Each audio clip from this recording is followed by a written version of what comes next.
You're listening to Mia Horror Stories, and today's story is I'm a park ranger. There's a trail that doesn't appear during the day. The screen will stay completely black, letting your imagination do all the work. No visuals, no noise, just a story that creeps under your skin. Don't skip a second, because every detail builds to the chilling end you won't want to miss. The first time I noticed it, I blamed my headlamp. That's what you do out here. You blame your gear before you blame your brain. The beam jittered across the dirt like a nervous finger. A scatter of pale rocks, a half-buried bottle cap, the waxy underside of a fern. Then the light caught on something that didn't match, straight lines where everything else was messy. A trail marker. Not the usual milky blazed rectangle nailed to a tree either. This was a small aluminum diamond, maybe 3 inches across, riveted to a thin steel post. It flashed back at me like a tiny road sign. No paint, no number, just bare metal and 2 punched holes that made it look like it was staring. I stopped without meaning to. My boots ground into the gravel, loud in the night. Behind me, something small skittered through brush mouse. Lizard, whatever, not worth the adrenaline. But the sound still crawled up my spine because it came from the exact direction the marker seemed to point. I lifted the beam to read it, which was stupid because there was nothing to read. The diamond only reflected my light. Okay, I muttered to myself. Okay, sure, I stepped closer. The post was planted cleanly, straight down through duff and stones like someone had used a driver. No rust, no lichen. It looked recent, which didn't make sense because everything in a park gets old fast. Everything fades and peels and gets chewed on. Even the new stuff looks weathered within a season. My radio squawked, sharp and metallic in my left shoulder. The audio clipped in and out as if someone was keying and releasing too quickly. Unit 3, copy. I pressed the button with my thumb, kept my eyes on the marker. Ranger Station, this is Unit 3, I copy. You're breaking up, a breath, static.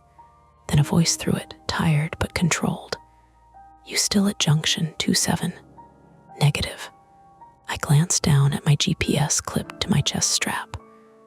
The screen glowed a faint green, too bright for night vision. It showed my breadcrumb trail like a lazy scribble along the ridge.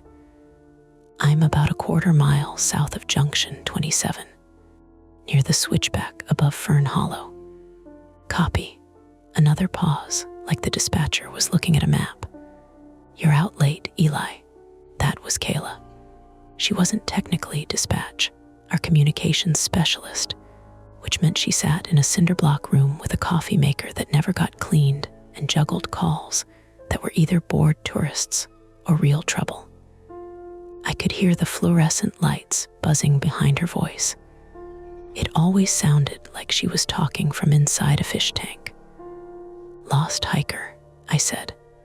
Same one, the guy from Ohio. Found his car at the south lot. No cell ping. Sheriff called again, Kayla said. His sister is persistent. I exhaled through my nose and watched my breath fog the beam for a second. Yeah, that's one word for it. There was a quiet on the line that wasn't about signal. It was Kayla waiting to see if I'd say the thing I didn't want to say. I didn't. Just keep checking in, she said finally. You're in the dead zone down there. I know. I let the radio drop back against my chest and turned my head slowly, letting my light sweep the trees. The forest at night isn't silent. People who say that haven't listened. There were insects clicking, a thin whine of something winged near my ear, the occasional dry pop of a branch shifting as the temperature dropped. Farther off, a creak that I couldn't see, but could hear like someone tearing paper very slowly. And under all of it, there was the dull, regular thump of my own heart. a metronome I couldn't turn off. I'm Eli Mercer, 34, male.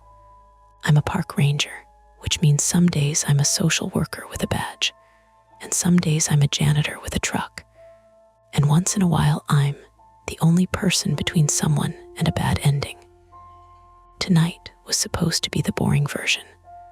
Hike a known loop, call a name into the dark, find a guy sitting on a rock with a dead phone, and walk him out while he apologized too much. I'd done this enough times to know how it usually goes. That marker wasn't part of usually. I crouched and ran my fingers along the base of the post. Cold metal. The dirt around it was tamped down, but not naturally. It had that pressed, tidy look you get when someone works with gloves on. No roots torn, no stones scattered. Someone had put it here. The explainable part of my brain grabbed at options like a person grabbing a rail on a slippery stair.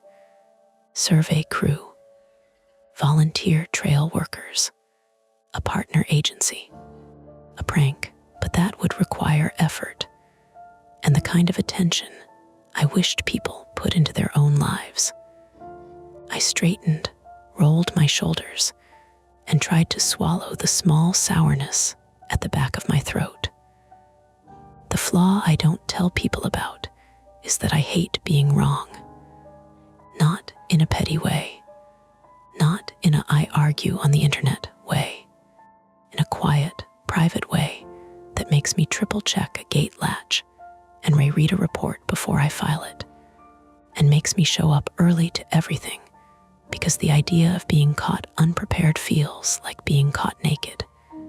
It's probably why I ended up in this job. The park has rules. The rules have signs. The signs have a logic. Even when things go sideways, there's a procedure, a chain, a checkbox you can tick that says you did what you were supposed to do. A metal marker in the dark with no label. That wasn't a checkbox. I turned my light a little farther in the direction it pointed and saw, for the first time, a gap in the underbrush. Just a narrow break, not the kind of wide, obvious cut you get with an official trail. But it was there. A slight trough in the leaves, like repeated steps had pressed them down. A faint line of exposed dirt. It wasn't dramatic. It was the sort of thing you'd miss in daylight because your eye would glide right over it. In my beam, it looked like a suggestion, and it looked like it led downhill toward that unseen creek. I stood there for a long second, letting my training and my instincts argue it out. If I went down, I might find signs of the lost hiker. People gravitate toward water. They follow sound. They make terrible choices that feel smart when they're scared. If I went down, I might also be committing to terrain that would slow me down and make it harder to get back up fast if I needed to. Steep slopes, loose rock, the kind of slick leaf litter that can turn an ankle without warning. My first aid kit was small. My splint was improvised at best. My SAT phone was back in the truck because the battery had been acting up, and I hadn't wanted to carry extra weight for what should have been a 3-hour loop. If I went down, I would be choosing the unknown over the known. My radio clicked again, just static. Then a voice came through, not Kayla S. A deeper male tone, clipped, impatient. Mercer, you got eyes on anything? That was Deputy Nolan Price, 39, male, county sheriff's office. He was out at the trailhead with the sister, keeping her from marching into the woods with a phone flashlight, and a gallon jug of water like this was a movie. Nolan was decent at his job, but he had the kind of confidence that comes from roads and streetlights. He didn't like the park because the park didn't care about his authority. I keyed up. Negative. I'm still searching. Any update from the vehicle? Nothing. Sister says he's in a dark place. Nolan's voice flattened on the words. like he didn't know what to do with them. "She's blaming you people, says the maps aren't clear." "Maps are fine," I said, then immediately regretted the edge in my tone. It wasn't her fault she was scared. It was Nolan's fault he was in the middle. It was just late and cold, and there was a shiny marker in the forest that shouldn't be there. "Just find him," Nolan said, "before we have to start calling in volunteers." I could hear, faintly, another voice behind him, higher, sharp with panic. "The sister." I couldn't make out the words, only the rhythm. Her voice rose and fell like a siren that didn't know when to stop. "I'm working," I said, and let go. The radio settled back into its harness. The forest pressed in again, immediate, intimate. I could smell wet earth and something else, sap maybe, or the faintly sour scent of decaying leaves. My hands were sweating inside my gloves despite the cold. I took a step toward the gap. A twig snapped under my boot, louder than it had any right to be. I froze, listening. Nothing responded. No bear huff, no deer crashing away. Just the normal night sounds, the creek tear in the distance, the insects doing their small work. My headlamp beam caught on another glint, lower this time, near the ground. I crouched and angled the light. A piece of reflective tape tied around a thin branch, silver like the trail marker, but not our tape. Our survey tape was bright orange or blue. This was the kind you'd buy in a hardware store, the stuff hunters sometimes used to mark their way back to a stand. Except it was clean, not frayed, not sun-bleached. I pinched it between my fingers. The adhesive was new enough to feel tacky when I brushed it. I lifted my eyes and followed the line again. There was definitely a footpath here, not official, not wide, but real. I imagined explaining it in the report later. Observed unmarked path with reflective markers. Investigated due to possible relevance to missing person. That sounded reasonable. That sounded like procedure. That sounded like the kind of sentence that kept you from getting chewed out by a supervisor, or worse, being the guy who didn't look. I also imagined the other report. Ranger left designated search route, lost time, subject not found. That one had a different flavor. I stood and reached for my map, the folded paper one in the waterproof sleeve. Phones die, screens crack, paper gets wet and still works. The map showed the official trails as thin lines with names and mile markers. There was no line where this gap was, no spur, no access road, no maintenance track. But paper maps don't show everything. Illegal cut-throughs happen. Social trails appear when people are lazy. A weekend of mountain bikers can carve a line into a hillside. So why the metal marker? I swallowed, forced myself to do the simplest thing, document. I pulled my phone from my jacket and snapped a photo of the aluminum diamond and the tape. The screen glare felt wrong in the dark. My battery read 42%, enough to last if I didn't get stupid with it. My phone tried to grab a location tag and failed. No service. Of course. I opened my GPS and hit Mark Waypoint. The device chirped softly and saved it with a default name, WP18. And I stood there with my thumb hovering over the radio button, debating whether to tell Kayla. If I told her, she'd log it, maybe alert my supervisor in the morning. She'd ask if I was okay. She'd tell me not to go off route alone, because that's what she was supposed to say. If I didn't tell her and it turned out to matter, I'd be the guy who saw something and didn't say anything. My private fear isn't bears or heights or blood. I can handle all of that. My fear is getting someone hurt because I was too proud to admit I didn't know something, because I wanted to look competent, because I didn't want to be wrong. I pressed the radio button anyway. Ranger Station, Unit 3. Kayla came back fast, her voice clearer now. Go ahead. I found an unmarked spur trail, I said. I tried to keep it casual, like this was normal. Has reflective tape. Also a metal marker post. Not ours. A beat. Metal marker. Small aluminum diamond. No label. That's weird. I could hear her typing. Can you send a photo? No signal, I said. I marked a waypoint. WP018. Another pause. Copy. Are you staying on your route? I looked down the gap again. The path dipped into the trees like a sentence that hadn't finished. The creek sound was louder now that I was paying attention, and underneath it, faintly, there was something else. A rhythmic tapping, not quite regular. Like a loose branch hitting another branch in a breeze that wasn't touching my face. It could have been anything.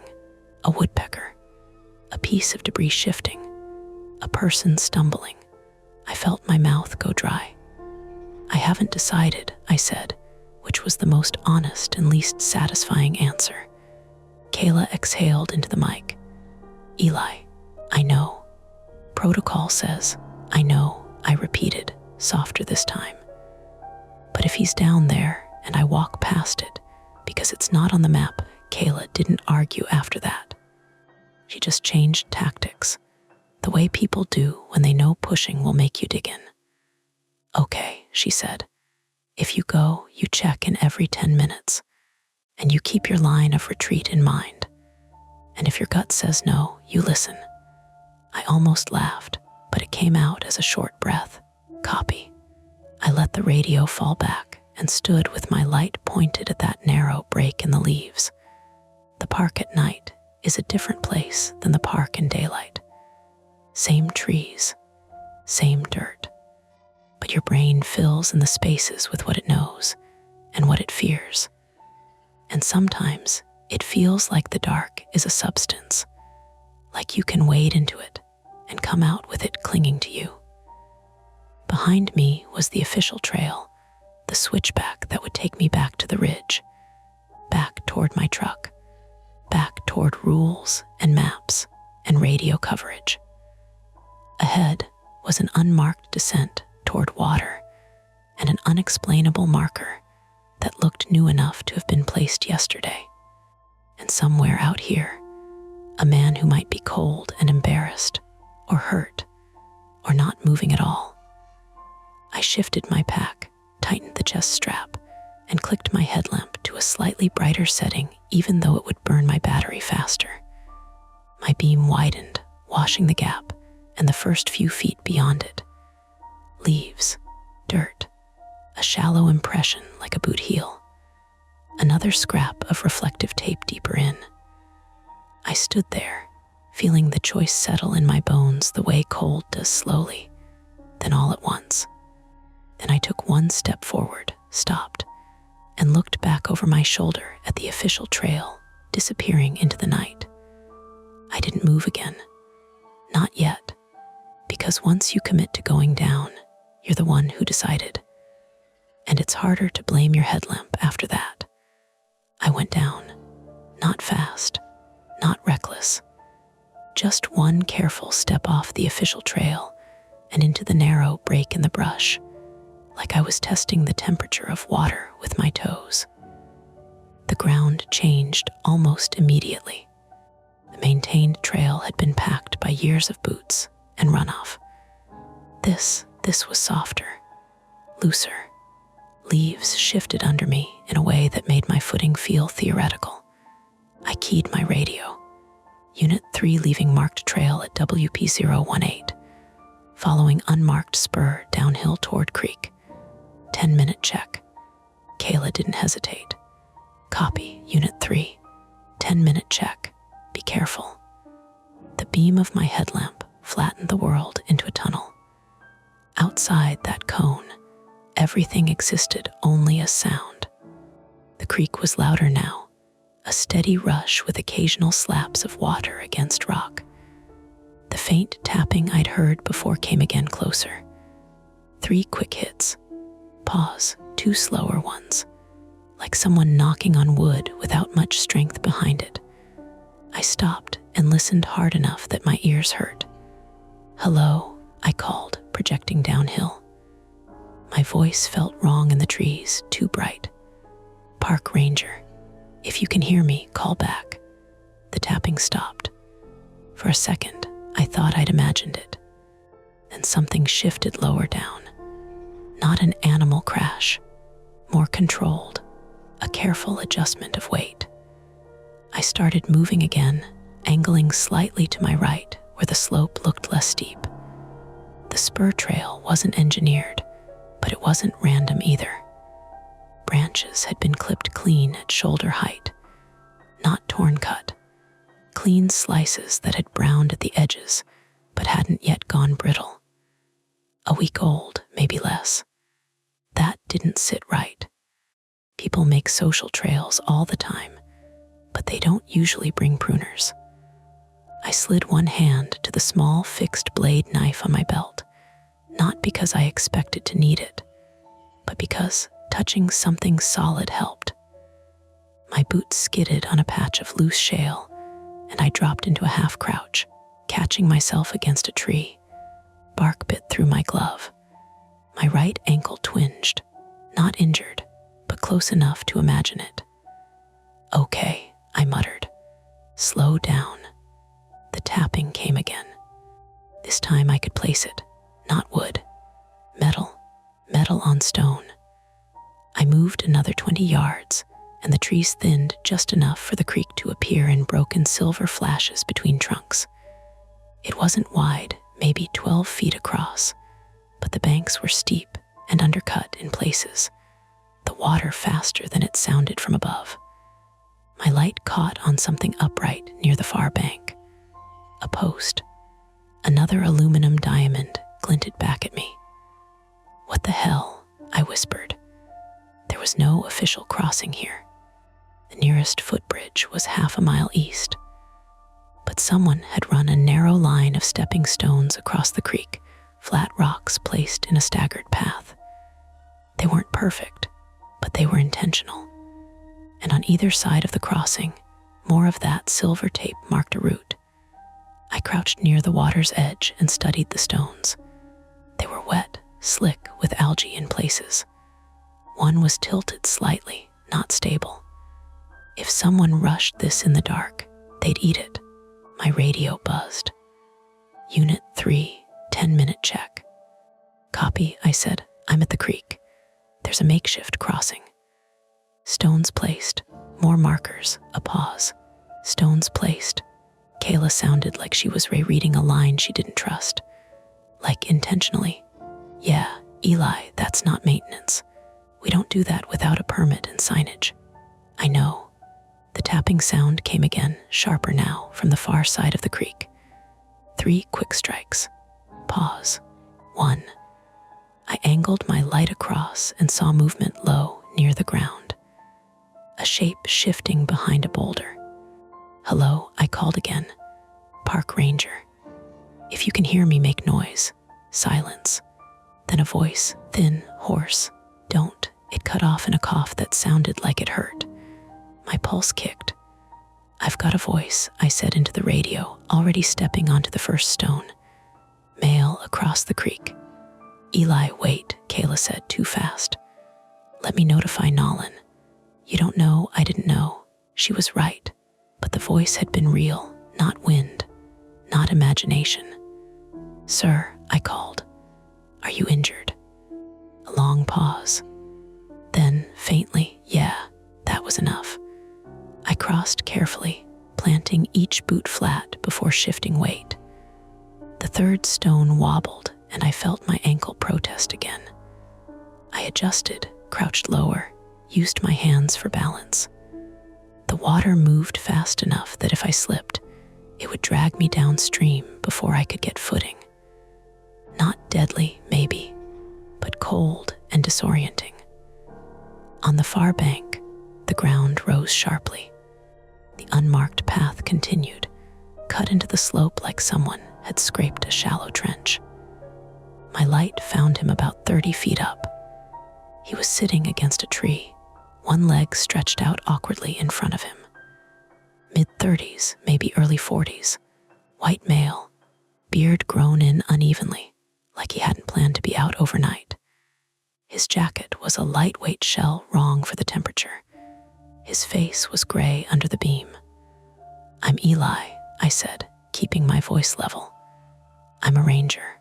What's your name?" "In," he croaked. He swallowed. "I think it's broken." I moved closer, scanning him quickly. No obvious blood. His right pant leg was torn at the shin. The ankle below it was swelling already, boot twisted at an angle that didn't look natural. "Did you hit your head?" "No," he winced as he shifted. "Just slipped." "Okay." I knelt beside him and set my pack down. "Ryan, how long have you been here?" "Since yesterday." His eyes darted past me, down toward the creek. I followed it. "Followed what?" "The trail." His voice shook, not from emotion, but from cold. "It wasn't there before, I swear. I've hiked here before." I felt something tighten behind my ribs. "You came down this way yesterday?" I asked. "Yeah, late. I couldn't sleep, needed air." He closed his eyes briefly. I saw the markers, thought it was new, thought maybe it went somewhere better. I filed that away. I reached for his boot. "I'm going to take a look, okay? This might hurt." He nodded, jaw clenched. I unlaced carefully, keeping his foot as stable as I could. When the boot came free, his ankle swelled into view, puffy, already bruising. Not an open fracture, thank God, but unstable. "I don't think it's a clean break," I said, more to keep him calm than because I was certain. "Could be a bad sprain, could be a fracture. Either way, we need to immobilize it and get you out." He grabbed my sleeve suddenly. "Don't go back that way." I looked at him. His grip was weak, but urgent. "Why?" He hesitated, eyes flicking toward the trees behind him. "Someone," the word landed heavy. "Someone," I kept my tone neutral. "Like another hiker," he shook his head. "No, I heard them, moving. I thought maybe they were helping. But they didn't answer. They just," he mimed, tapping with 2 fingers against his palm. "Like that, on metal." The tapping. My skin prickled, not with something mystical, just with the simple awareness that another person in a place like this at night could mean trouble. Illegal grow operation. Poachers. Someone who didn't want to be seen. "Did you see them?" I asked. "No," his voice dropped. "But they moved the rocks." I blinked. "The stepping stones. They weren't like that yesterday. I had to wade. It was cold." He swallowed again. "I woke up this morning and they were there." That made no sense. Not practically. Moving rocks in a creek isn't quick work, especially not without tools. "You sure?" I asked. He looked at me like I'd insulted him. "Yeah." I sat back on my heels, brain racing through options. If someone was actively maintaining this path at night, that suggested purpose. And purpose suggested ownership. And ownership in a park, without permits or coordination, often meant something people didn't want found. "Kayla," I said into the radio, keeping my voice steady. "I've located the subject. Name's Ryan. Possible ankle fracture. Stable for now. He's reporting another person in the area." There was a beat of static. "Then another person. Unconfirmed," I said. "But there are signs of recent work, cut branches, placed stones. He says stones weren't here yesterday." Silence. Then, faintly, Nolan's voice bleeding into the channel. "Mercer, what's this about another person?" "I'm across the creek on an unmarked spur," I said. "Subject claims he heard someone moving around him overnight. No visual. Could be a good Samaritan," Nolan said, "but there was an edge there now. Could be your lost hiker." "Ryan is the lost hiker," I said.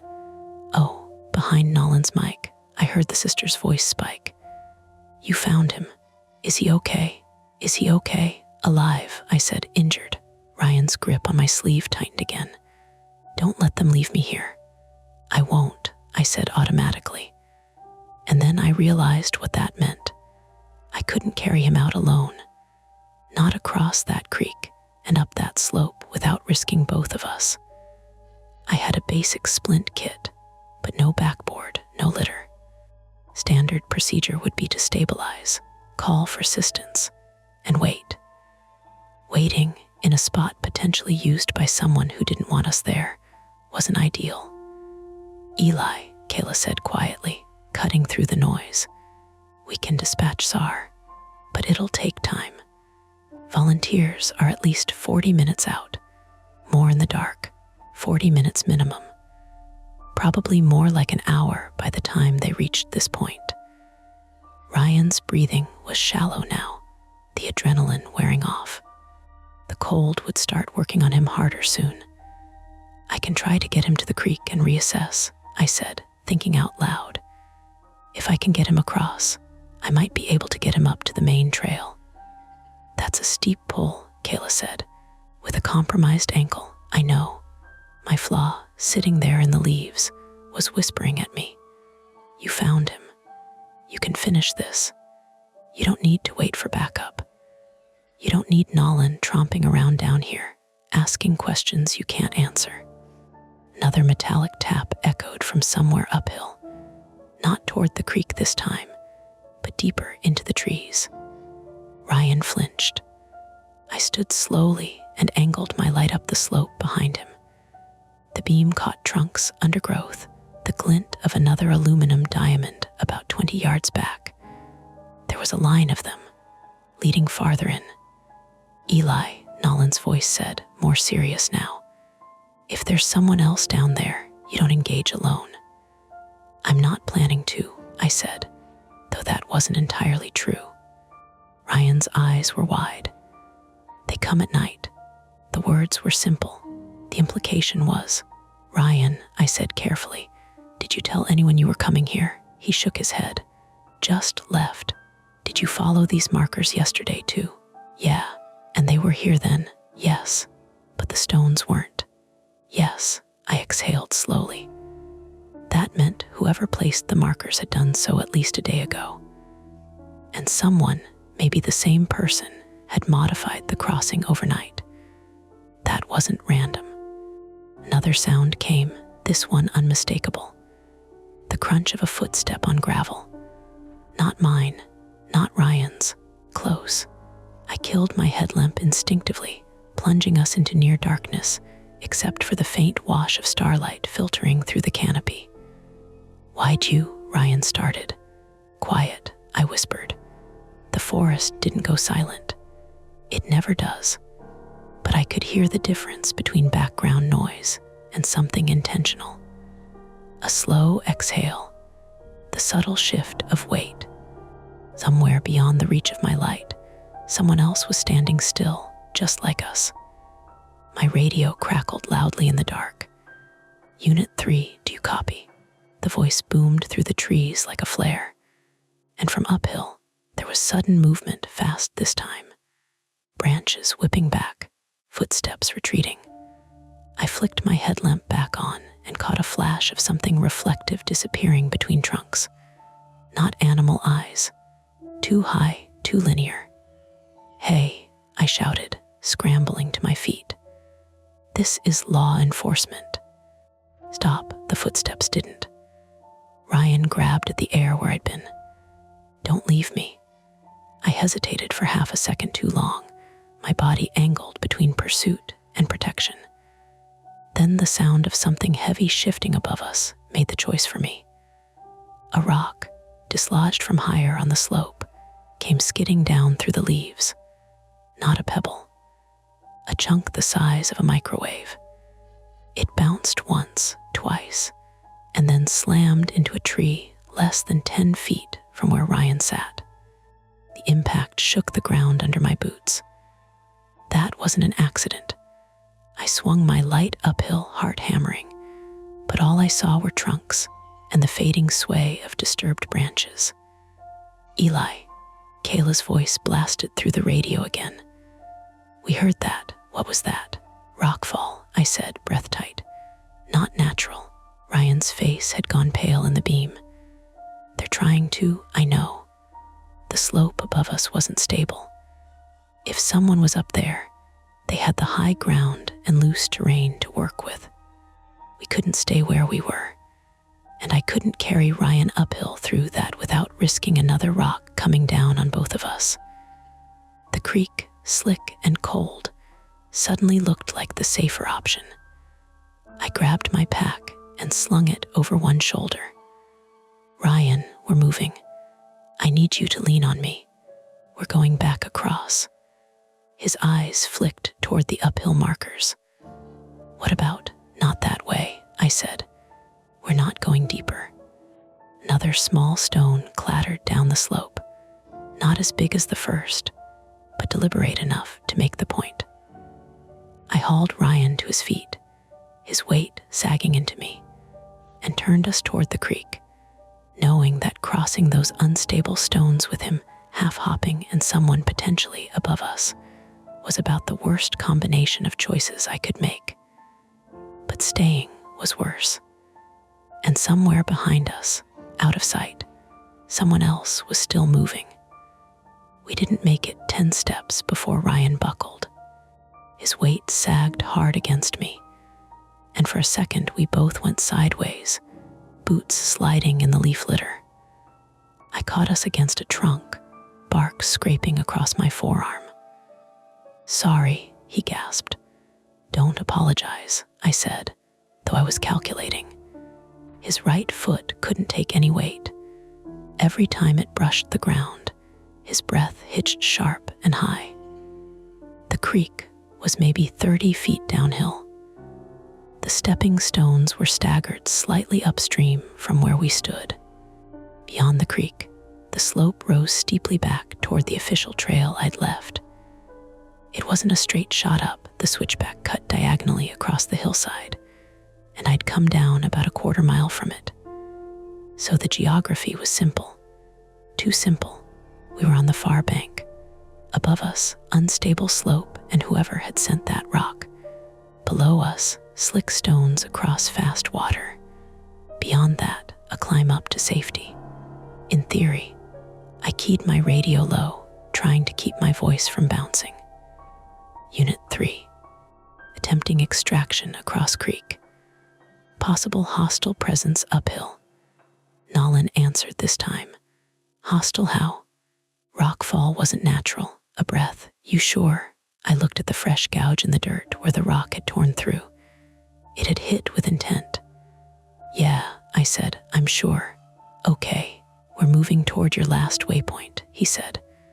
"But I'm not sending volunteers into a potential confrontation." "Not yet." "Copy," I said, though that wasn't helpful. Ryan leaned heavily into me as we shuffled downhill. Each step was a negotiation. I planted my left foot, then slid his left foot forward. He hopped on the left and let the right hang awkwardly. The slope was steep enough that gravity kept trying to take him faster than we wanted. Halfway down, my own ankle, the one that had twinged earlier, flared. Not sharp, but enough to remind me it was there. I adjusted my stance, tightened my grip under Ryan's arm. "Tell me about yesterday," I said quietly, partly to keep him conscious, partly to get more information. "You said you've hiked here before." "Yeah," his words came in small bursts. "I come out when it gets loud at home." "What's loud?" He didn't answer immediately. "My head," he said finally. "And sometimes everything else." I filed that away too, not because I doubted him, but because context matters. Stress can bend perception. Night can stretch it. We reached the creek's edge. The water was louder here, the current pushing against rocks with a steady shove. The stepping stones looked smaller now that I had to move someone across them. "Okay," I said, "we're going to take this slow." I'll go first, test each stone. You follow exactly where I step. Ryan nodded, jaw tight. I stepped onto the first rock. It held. Second. Solid. Third, the one that had wobbled before, shifted slightly under my weight. I felt the water tugging at the edge of my boot. We might need to wade, I muttered. No, Ryan said quickly. It's cold. It's really cold. He was already shivering, adrenaline draining. Cold water would tip him toward hypothermia faster than the air would. Okay, I said, stay with me. We made it to the third stone and paused. Ryan tried to hop onto it, but his balance faltered. His left foot landed too far forward and his body pitched. I lunged, grabbing his jacket, and we both slammed down hard onto the rock. My knee cracked against stone. Pain shot up my leg. Water splashed high enough to soak the cuff of my pants. Damn it, I hissed. Ryan sucked in a breath that sounded like it tore something. I can't, he said. I can't do this. You can, I said automatically, but my confidence had thinned. Up on the slope behind us, something moved again. Not a rock this time, a scrape, slow, deliberate. I twisted, nearly losing balance on the stone, and swept my light uphill. Nothing. Then a flash of white between trunks low, near the ground. My stomach dropped. For half a second, it looked like a face. Pale, watching. Who's there? I barked. The white shape jerked and bounded sideways. The beam followed and caught the reflective underside of a deer's tail as it disappeared into brush. I let out a breath I hadn't realized I was holding. Ryan gave a shaky laugh that sounded close to a sob. That's what I thought yesterday, he said. That it was animals. That was an animal, I said, more to steady myself than him. The misdirection did its damage anyway. My heart was still pounding when I turned back to the creek. Okay, I said. New plan. First attempt had failed.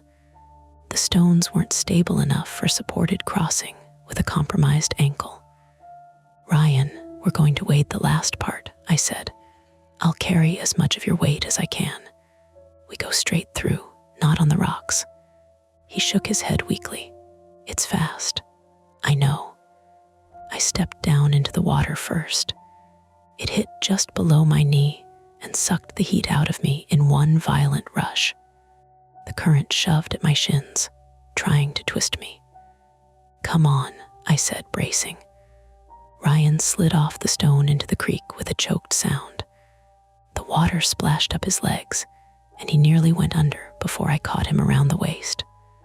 Hold on to me, I said. We staggered across, boots slipping on submerged rocks. The current pushed hard enough that I had to lean into it, muscles burning. My injured knee screamed every time I shifted. Halfway across, something upstream splashed loudly. I looked up instinctively. A rock hit the water 10 feet ahead of us, sending a spray into my face. Move, I shouted. That wasn't gravity. That was thrown. We lunged the last few steps, scrambling onto the near bank in a tangle of limbs and soaked fabric. I dragged Ryan clear of the waterline and rolled him onto his back. My own breathing was ragged now. My legs trembled from the cold and exertion. That was thrown, I said into the radio, not bothering to lower my voice. Confirmed hostile action. Rock thrown from upstream. Nolan's voice came back tight. Can you see them? Negative. Then get out of there, he said. We're en route, on it. We were on the near bank now, the side that led back up to the official trail. But the geography had shifted in a way I hadn't accounted for. The slope here was steeper than where I'd come down.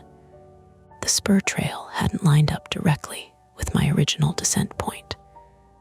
We decrossed slightly downstream, maybe 20 yards off. Above us, the hillside rose in a near straight incline, loose shale and exposed roots. No switchback, no clear path. Damn it, I muttered. What? Ryan said. We're not where I thought we'd be. Second attempt, partial success.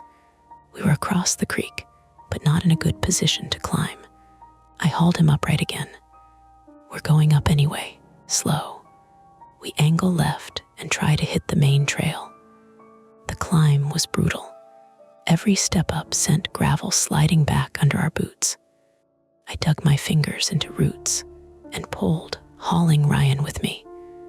He tried to help with his good leg, but his balance was off, and more than once we nearly tipped backward. My arms burned. My lungs felt too small. Halfway up, Ryan stumbled, and I couldn't hold him. He fell back onto his rear with a cry, dragging me down with him. We slid several feet before slamming into a protruding rock. For a second, the world was just the sound of leaves rushing past my ears and the scrape of skin on stone. When we stopped, I tasted blood. I'd bitten my tongue. Ryan's breathing had gone thin and fast. I can't, he repeated. You can, I said again, but my voice had lost its authority. Above us, silhouetted against the faint slice of sky through the canopy, I saw it. Another aluminum diamond. Not on the far bank, not marking the spur. On this side, higher up. I felt something cold settle in my stomach. How many of these did you see yesterday? I asked Ryan quietly. He blinked. Just the ones down there. This one's new, I said, because I would have seen it when I came down. I was sure of that. I replayed the descent in my mind. No marker here, no glint in my beam, which meant someone had crossed the creek after us, or had been on this side already. A faint, metallic tap came from somewhere above and to our left. Closer now. Eli, Kayla said in my ear, your signal's degrading. Say again your position. I'm on the north bank, I said, trying to control my breathing. Attempting ascent to main trail. Unknown individual above us. Deputy is about 5 minutes from WP018, she said. Can you get back there? I looked down the slope. The creek churned below, dark and fast. The stepping stones were visible from here, a crooked line in the water. And upstream, on the far bank, I thought I saw movement again. A shape stepping deliberately from one rock to another. They were crossing. Negative, I said. They're coming across the stones. What? Nolan's voice snapped through. You have visual, partial, I said, reflective gear, moving toward our position. Hold position, Nolan said. Do not engage. Hold position. On a steep slope with a man who couldn't walk, an unknown person climbing toward us, and loose shale under our boots. Not an option, I said. Ryan grabbed my arm. They're not alone, he whispered. What do you mean? I heard more than one set of steps. I swallowed. Another rock skittered down from above, smaller this time, but close enough to kick dirt into my face. They weren't just crossing. They were coordinating. My private fear being wrong had evaporated. In its place was something simpler. We were being herded. I looked uphill again, searching for a line of retreat. The main trail cut across the ridge, but to reach it we had to crest this slope. There was no lateral escape. The hillside to our right dropped into a ravine choked with thorn brush. To our left, the slope steepened into a rock face. Up was the only way. Ryan, I said, gripping his jacket. We're not stopping. You lean on me and you don't look back. He nodded, eyes wide. We climbed. My calves burned. My soaked pant legs slapped against my skin, cold and heavy. My knee throbbed in rhythm with my pulse. Every few seconds, I expected another rock to slam into us. Instead, the sounds above shifted. Not retreating, circling. Branches cracking in two directions now.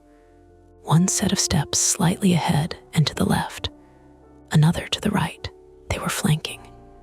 Eli, Kayla said, her voice breaking in and out. We're losing you. Repeat. The radio cut to static. Dead zone. Damn it, I hissed. No more 10-minute check. No more backup hearing what happened in real time. We were alone on the slope. I dug my boots in and hauled Ryan up the last stretch toward the ridge. The ground leveled slightly near the top, and I saw the familiar packed dirt of the official trail about 15 feet ahead. Almost there, I said, though my voice was barely a whisper. Behind us, a sudden rush of footsteps accelerated. Not cautious now, committed. I shoved Ryan forward and turned just in time to see a figure crest the lower part of the slope. Dark clothing, headlamp off, something reflective strapped across their chest. Stop, I shouted. Law enforcement. They didn't stop. They lunged toward the base of the slope and with a quick, practiced motion, kicked at a loose log wedged between two rocks. I saw what they were doing half a second too late. The log shifted, then rolled. It hit the shale and started a chain reaction. Gravel cascaded. Stones loosened. The slope beneath us began to slide. Go, I yelled, shoving Ryan toward the main trail. The ground under my feet liquefied into movement. I dropped to my knees instinctively, trying to anchor myself as the hillside gave way. Ryan clawed at the dirt ahead, dragging himself onto the edge of the official trail. I reached for a root to pull myself up and felt it tear free in my hand. The earth beneath us slewed downward in a slow, terrible wave. The slope wasn't just unstable, it was collapsing, and we were still on it. The slope went first as a sound, a low, sickening hiss, like sand pouring into a bucket. Then the ground under my knees shifted sideways and down, and the hillside turned into something that behaved more like a slow river than dirt. Ryan, I yelled, but my voice got swallowed by the scrape of rock and the sharp cracks of roots snapping loose. Ryan was half on the official trail, half on the collapsing edge. He dug his fingers into the packed dirt like it was a ledge, his knuckles white in my headlamp beam. I lunged for him. My hand closed around the back of his jacket, and I hauled, trying to drag him fully onto the main trail. The ground under my boots slid again. My knee skated, and a chunk of shale punched into my shin through wet fabric. Pain flared bright. My body wanted to flinch away from it, but there wasn't room for that. I pulled harder. Ryan's good leg kicked, scrabbling. He made a sound that was half gasp, half grunt, and then his hips slid onto stable dirt. Don't let go, he panted. Not, I said, though my arms were shaking. Something clattered down past my left side, small stones, then a bigger one, then a whole mat of leaves peeling away like carpet. The collapsing section was widening.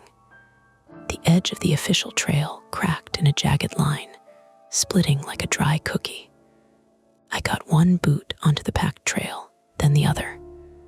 I shoved my shoulder under Ryan's arm and dragged him backward another few feet until we were both on solid ground. For a second, we just lay there, breathing, listening to the hillside finish falling apart behind us. The creek was out of sight now, but I could hear it anyway, louder from all the fresh debris hitting water. The collapse wasn't catastrophic in a Hollywood way. It was worse because it was plausible, an undercut slope giving up when someone pushed the wrong leverage point, a mass of shale and duff sliding into a ravine. And it meant the spur we'd come up was gone. Retreat that way wasn't just hard. It was gone. Ryan rolled onto his side, shaking. They did that, he whispered. They wanted us to fall. I sat up, headlamp beam sweeping the torn edge. The gap was now a raw scar of dirt, roots hanging out like exposed tendons. Beyond it, darkness. My radio, clipped to my chest, crackled weakly as if it was trying to remember how to work. I lifted it. Unit 3 to Ranger Station. Kayla, do you copy? Static. Then a thin thread of voice, distorted. Lee, Eli, Kayla, I said louder. I have partial. We made the ridge trail. The slope collapsed. We are on the official trail above Fern Hollow. Copy, her voice broke. Nolan is 2 minutes WP. It faded again. 2 minutes from WP 18. That was useless if the way down was gone. I stared up the ridge trail in both directions. To my right, the trail curved along the spine toward the south lot and my truck. To my left, it climbed toward Junction 27 and the Ranger Access Road. Either way, we had to move. We were exposed here. If those people were still below, they could climb up another way. Or they could already be on the ridge, because the markers had been on both sides of the creek, and Ryan had heard more than one set of steps. I forced myself to stop and think, even as my muscles screamed to run.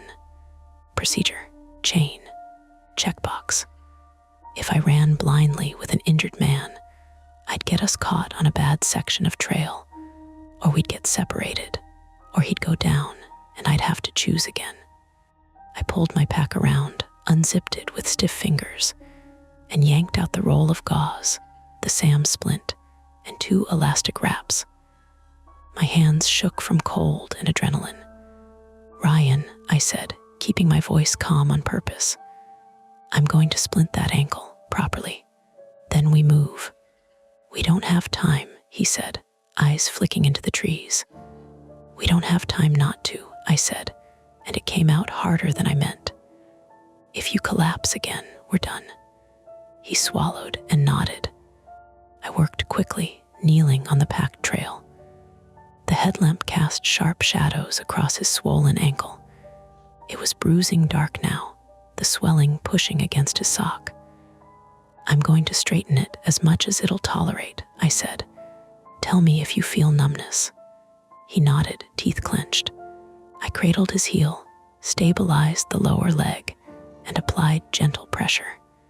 His breath hitched. He made a low sound through his teeth.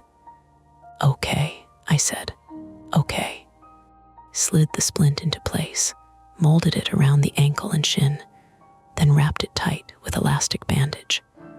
It wasn't perfect, but it was better. It gave him a chance to bear some weight without the joint wobbling like wet cardboard. When I finished, I tore open a chemical hand warmer and shoved it into his jacket pocket.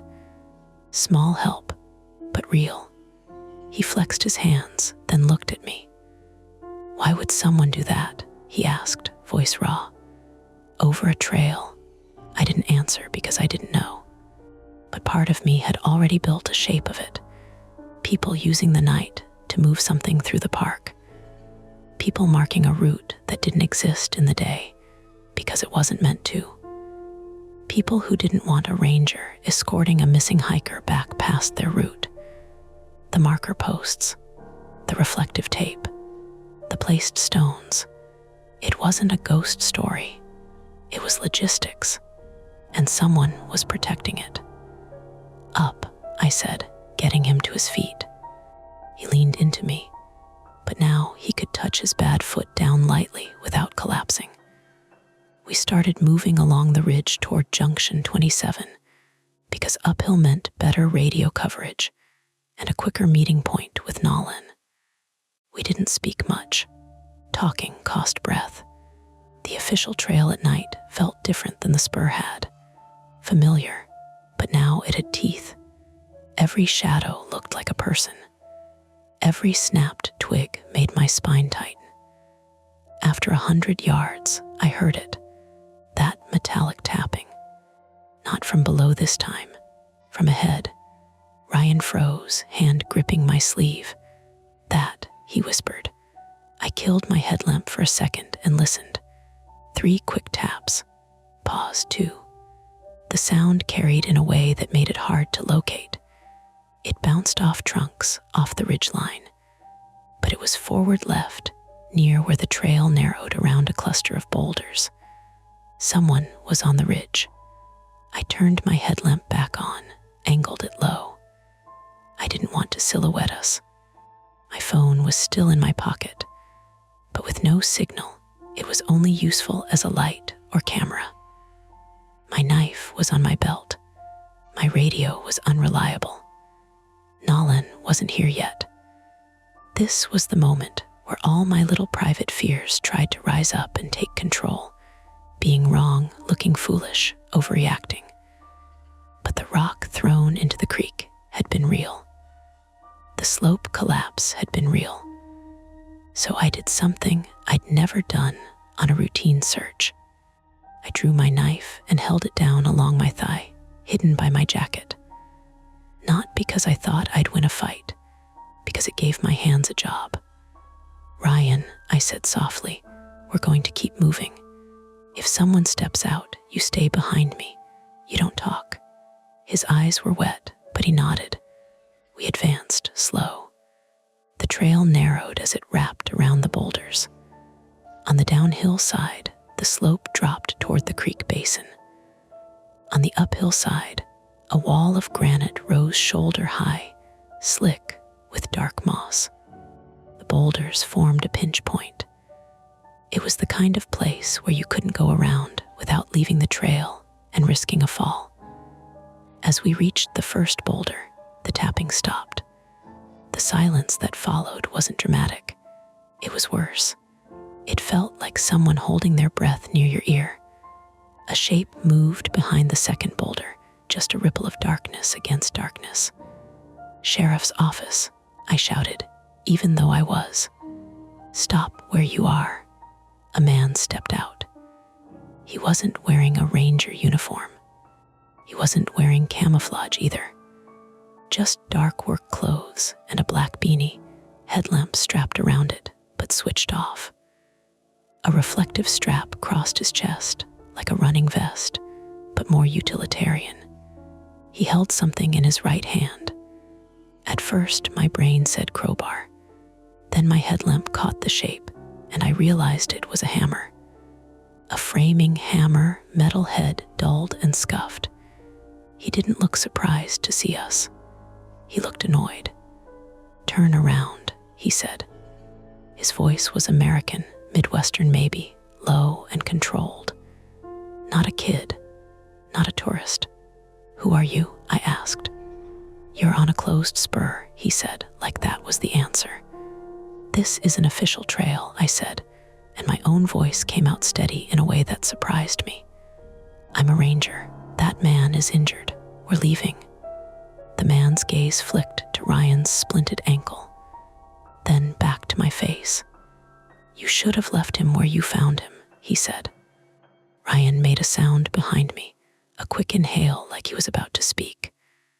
I lifted my left hand slightly, silent warning. "I'm not leaving anyone," I said. "Step off the trail. Let us pass." He lifted the hammer slightly, not in a big swing, just enough to make the threat clear. "No." My heart thudded hard enough to make my headlamp beam tremble. I saw now what the metal tapping had been. He had been tapping the hammer against the rock. A signal, a timing cue. My skin crawled. "How many of you are there?" He smiled then, just barely. "Enough." Something moved behind him. Another figure, deeper in the trees to the left. Headlamp off, reflective tape catching my beam in a quick flash. Ryan's grip on my sleeve tightened so hard it hurt. My mind scrambled for the kind of improvisation that doesn't feel heroic, just desperate. Get around, get distance, get noise, get someone else's attention. I took a step forward, like I was going to negotiate. "Listen," I said. "Deputy Price is on his way. You don't want this." The man's expression didn't change. "He won't come down here." "He will," I said, though my radio was still spitting static. I glanced down at my GPS on my chest strap. The screen showed our position roughly on the ridge line, but it wouldn't help me if I needed to explain later where this happened. The man's eyes followed my glance, and in that half-second of attention shift, I made a decision. I swung my pack off my shoulder and threw it not at his head, but at his chest, a heavy, awkward object meant to buy time, not win. It hit him square and knocked him back a step. The hammer hand jerked up reflexively. I grabbed Ryan and shoved him hard toward the uphill side into the granite wall. "Move," I hissed. We pressed ourselves against the rock and tried to squeeze past the first boulder, where the trail was just wide enough for one person at a time. The man recovered faster than I wanted. He lunged, grabbing for my jacket. His fingers caught fabric and yanked me back. The knife in my hand, hidden along my thigh, was suddenly real. I twisted and drove my elbow into his forearm, not graceful, just force. He grunted but didn't let go. He swung the hammer then, not at my head, thank God, but at my shoulder. The metal clipped me hard. A blunt shock, a burst of white pain. My arm went numb down to my fingers. I stumbled. Ryan stumbled too, trying to move with his splinted ankle, and his bad foot caught on a root. He went down, hard, face first into dirt. The sound he made was small and awful. "No," I shouted, more anger than fear. I dropped to one knee beside Ryan and grabbed him under the armpit, hauling him up. My shoulder screamed. The numbness was already turning into a deep ache. The second figure emerged farther now, stepping onto the trail behind the first man. This one was taller, hood up, held something long in his hands. For a split second, my brain said gun and my stomach went hollow. Then my headlamp caught the outline, and I saw it was not a rifle. It was a long-handled tool, maybe a Pulaski, the kind we use for trail work, or an axe. Still dangerous, still enough. "We just need to get past," I said, breath ragged. "That's all. Not tonight," the first man said. He lifted his hammer again. And then, somewhere uphill, a voice shouted, loud and close, "Sheriff, drop it." It didn't sound like Nolan. It was deeper, older. A flashlight beam punched through the trees from the uphill side of the boulders, so bright it washed out my headlamp. The beam hit the man's face full on. For a second, he froze, startled. Not saved, not magically rescued, but interrupted. The cost came immediately. The second figure swung his tool at the flashlight beam at the source, without hesitation. There was a grunt, a crash of bodies into brush. The flashlight beam jerked wildly, then went out. Someone, whoever it was, went down. The interruption bought us maybe 1 second. 2. I grabbed Ryan and forced him forward through the narrow gap between boulder and granite wall. It tore at my jacket, scraped my hip. Ryan's splinted ankle dragged, and he hissed through his teeth, but he moved. Behind us, the first man recovered, anger flashing. He lunged again. I turned, and with my good arm, shoved him hard into the boulder. His beanie shifted. His head hit rock with a dull thunk. Not enough to knock him out, but enough to make him stagger. My shoulders screamed louder. I didn't wait to see what he did next. We broke into the open stretch past the boulders where the trail widened. The ridge line here had a small turnout, an old maintenance pull-off where a service road met the trail. It wasn't a road open to the public, just a narrow track of crushed gravel used for fire access. And there, finally, through the trees, I saw headlights bouncing. A vehicle climbing. Not a miracle. Not a helicopter. A truck fighting its way up a rough track. "Here," I yelled, voice shredding. "Here." The truck's lights swung, caught us, and stopped hard enough that gravel sprayed. A door flew open. Deputy Nolan Price jumped out, handgun drawn, flashlight in his offhand. His face was tight, focused, angry.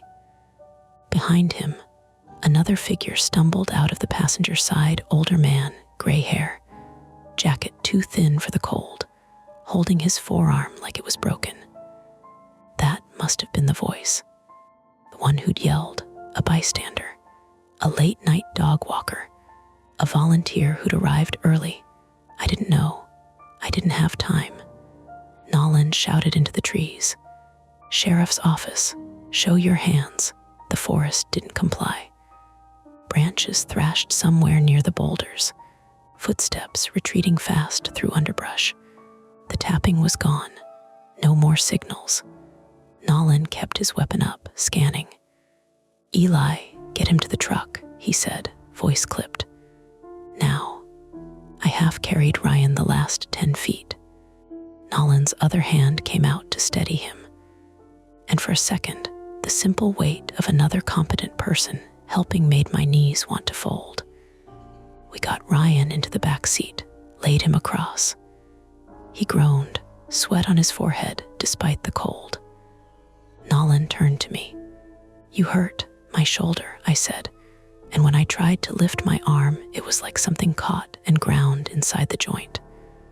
I think it's bad. You're bleeding, he said, pointing at my shin. I looked down. My pant leg was torn, a thin line of blood tracking into my soaked sock. I hadn't felt it. Nolan's jaw tightened. Who was that? 2 men, I said. At least, they were marking a spur trail. I swallowed, forcing myself to speak clearly. They threw rocks. They triggered the slope collapse. They tried to block us on the ridge. Nolan glanced toward the boulders. The trees there swayed slightly where someone had passed through. Then still. The older man, now closer, spoke through clenched teeth. They hit me, he said. I heard you yelling. I thought it was a fight. Nolan swore under his breath and stepped toward him. Sir, sit down. Kayla, call EMS. We've got 2 injured and a potential assault. My radio crackled finally, clear. Kayla's voice came through, tight with relief and fear. Copy. EMS en route. SAR staging at South Lot. Nolan, confirm location. Service track at Ridge Turnout, Nolan said, then looked at me. You can ride down now, or you can help me secure the scene. The question landed like a stone. Part of me wanted to collapse into the truck, let the cold stop chewing on my bones, let someone else take over. That was the human part. The ranger part, the part that hated being wrong, that needed to name things and file them, and make them fit into procedure, wanted to go back, find the markers, document everything, make sure no one else got led down that invisible spur. But the slope was gone. The spur was gone. And those men had vanished into terrain they clearly knew better than we did. If we went back into those trees tonight, we'd be playing their game. Nolan's eyes met mine. He didn't look like a guy in charge of a neat situation. He looked like a guy trying to keep the situation from getting worse. We're done chasing in the dark, he said quietly, almost to himself. We lock down the trailheads. We bring daylight. Daylight. The title of this whole mess. The trail that doesn't appear during the day. I looked back toward the boulders, where my headlamp beam had caught the aluminum diamonds on the far side, the stepping stones, the cut branches. All the signs that had only seemed to exist when the park was closed and the rules were asleep. In the distance, somewhere down near the creek basin, I heard one last sound, not tapping, metal scraping against metal, like someone pulling a post out of soil. Then nothing. Nolan saw my face change. What? They're erasing it, I said. He stared toward the dark, and for a moment the confidence he'd had earlier roads and streetlights was gone. There was only the reality of a huge park and a few people who knew how to use it wrong. Get in the truck, he said, and this time it wasn't a suggestion. I climbed in, shoulder screaming, shins stinging, clothes soaked and heavy. Ryan lay in the back seat, eyes open, staring at nothing. As Nolan slammed his door and put the truck in gear, the headlights swept the ridge one last time. For a heartbeat, in the brush near the boulders, something reflective flashed, silver, diamond-shaped, then winked out as if it had never been there. We drove away, alive, not okay. And behind us, the park settled back into its night sounds, as if it could swallow anything. By the time the ambulance made it to the south lot, the sun still hadn't done anything useful. The sky had lightened to that early gray that makes everything look like it's been washed too many times. The parking lot was lit by sodium lamps and headlamps, and the harsh white of emergency strobes. A gull kept circling overhead like it had a schedule. Someone's car alarm chirped once, and then stopped, as if it realized nobody cared. I sat on the tailgate of my truck with a foil blanket draped around my shoulders, shivering in a way I couldn't fully control. It wasn't just the cold. My clothes were still damp, and my hands kept remembering the creek and the hillsides slipping away under my knees. I stared at my boots, at the dried mud on the tread, like it might tell me the order of what had happened. A paramedic woman, early 30s, hair in a tight bun, knelt in front of me and cut away the sleeve of my jacket. "Eli, right?" she asked. "Yeah." She pressed 2 fingers gently along the front of my shoulder, and I saw sparks behind my eyes. I sucked in a breath and held it because if I let it out, it was going to come out loud. "Okay," she said, calm like she'd seen worse, which she probably had. "You likely dislocated it, and it reduced partially when you moved. That's why it feels like it's grinding. We're not going to mess with it out here. We'll sling you, give you something for pain, and get you imaged." "I can drive," I said automatically, the part of my brain that hates being helpless trying to take over. She looked up at me with the kind of stare that shuts that down. "No, you can't." I tried to shrug with my good shoulder, and even that made me wince. "Fine." She wrapped my arm in a sling and tightened it until the joint felt locked in place. Relief, then a deeper ache, like my body was finally allowed to admit it was injured. Across the lot, Ryan was on a gurney being loaded into the ambulance. His splinted ankle stuck out at an angle that made my stomach turn all over again. He kept looking around, scanning the tree line beyond the pavement as if he expected the woods to step forward and speak. Nolan stood near the ambulance doors, talking to a deputy I didn't recognize. He'd taken his jacket off and thrown it over the older man's shoulders, the bystander who'd gotten hit. The man sat on the curb, pale, his forearm now in a temporary splint, jaw clenched like he was holding onto anger because pain would be too vulnerable. The sister was there too. She'd arrived at some point in a blur I barely remembered. She'd run to Ryan the moment she saw him, hands fluttering, voice cracked and frantic. "Ryan, oh my God, why didn't you call?" she'd said. And Ryan, exhausted and embarrassed, had tried to smile and failed. Nolan had pulled her back gently when the paramedics needed space. She decried, then turned on Nolan, then turned on me with the same fear sharpened into accusation. "Why was he down there?" she demanded. "Why are there trails that aren't marked? How does this happen?" I'd wanted to answer with facts, with procedure, with the reassurance that the map was correct and this was an anomaly and we would fix it.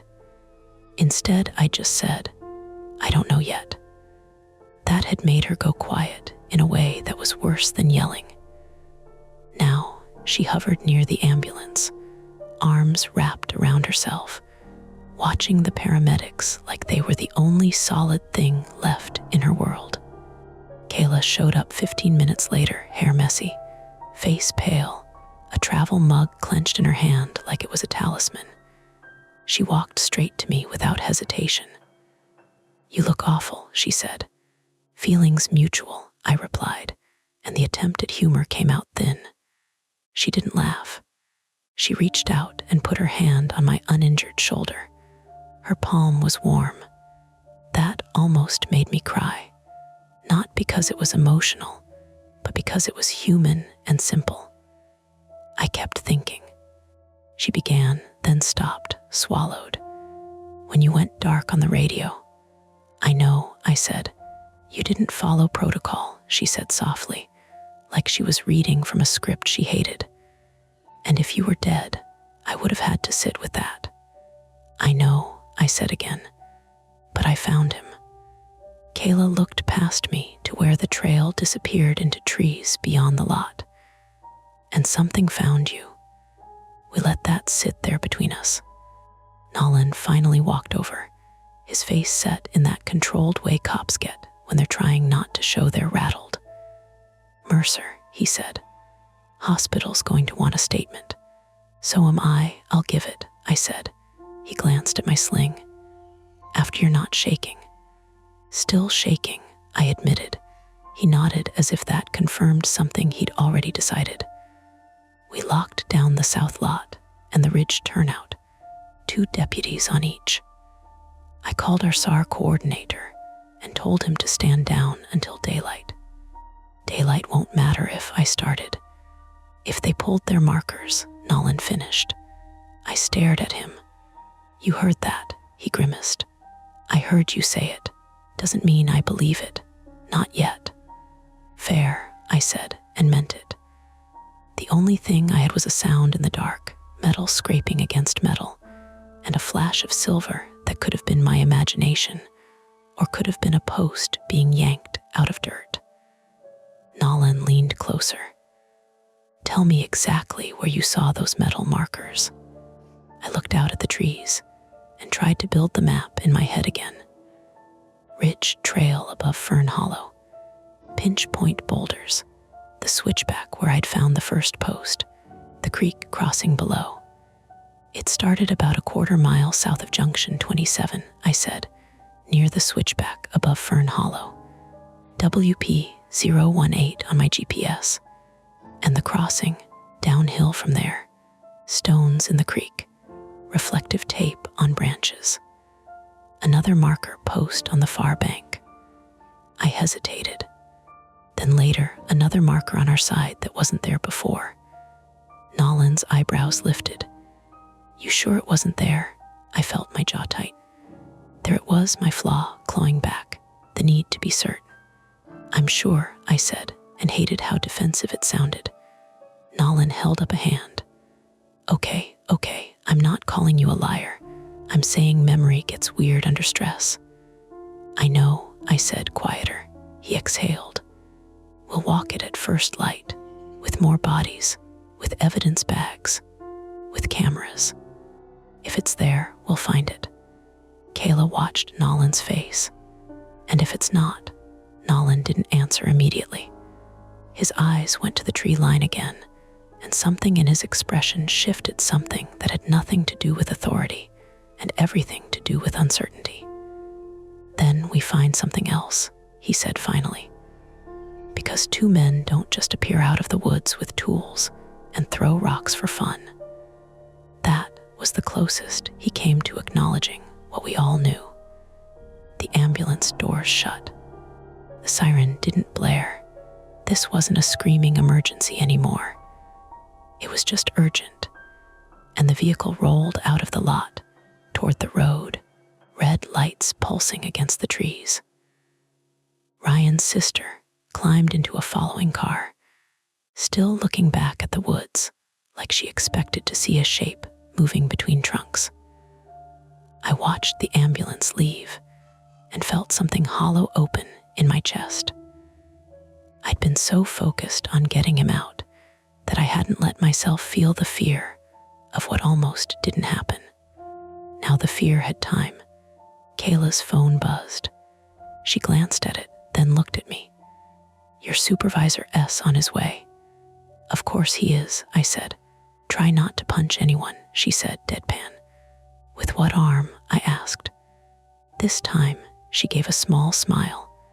It didn't reach her eyes, but it was something. They took me to the hospital in the same ambulance that had brought the paramedics. I sat on the bench seat inside with the foil blanket still on me, watching the inside lights vibrate with road bumps.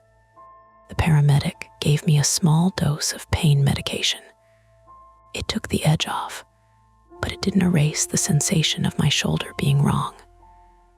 At the hospital, everything became fluorescent and procedural. Wristband, triage questions, any loss of consciousness, any numbness, rate your pain. A nurse cleaned the cut on my shin and taped it. The doctor ordered imaging and explained in calm terms that my shoulder was likely subluxed and I'd probably torn something. "You'll need orthopedic follow-up," he said. "No heavy lifting for a while." I almost laughed at that. Heavy lifting was half my job. I thought of dragging Ryan up that slope, of my hand tearing a root free as the hillside slid. "No kidding," I said. They put my arm in a better sling, gave me discharge paperwork, and told me to rest. As if rest was a switch I could flip. Nolan met me in the lobby with 2 coffees. He handed me one without a word. "Where S. Ryan?" I asked. "Admitted," Nolan said. "Fracture, surgery likely, he's stable." "And the older man, concussion protocol, forearm fracture, he'll be fine." I sipped the coffee. It tasted burned. It was still the best thing I'd had all night. Nolan gestured toward a row of chairs. Statement. We sat. A hospital TV played a morning show at low volume. Bright smiles, weather maps, a segment about a dog that could skateboard. The ordinary world was doing its best to pretend the park didn't exist. Nolan pulled out a notebook. "Start from the moment you found WP018, I told him.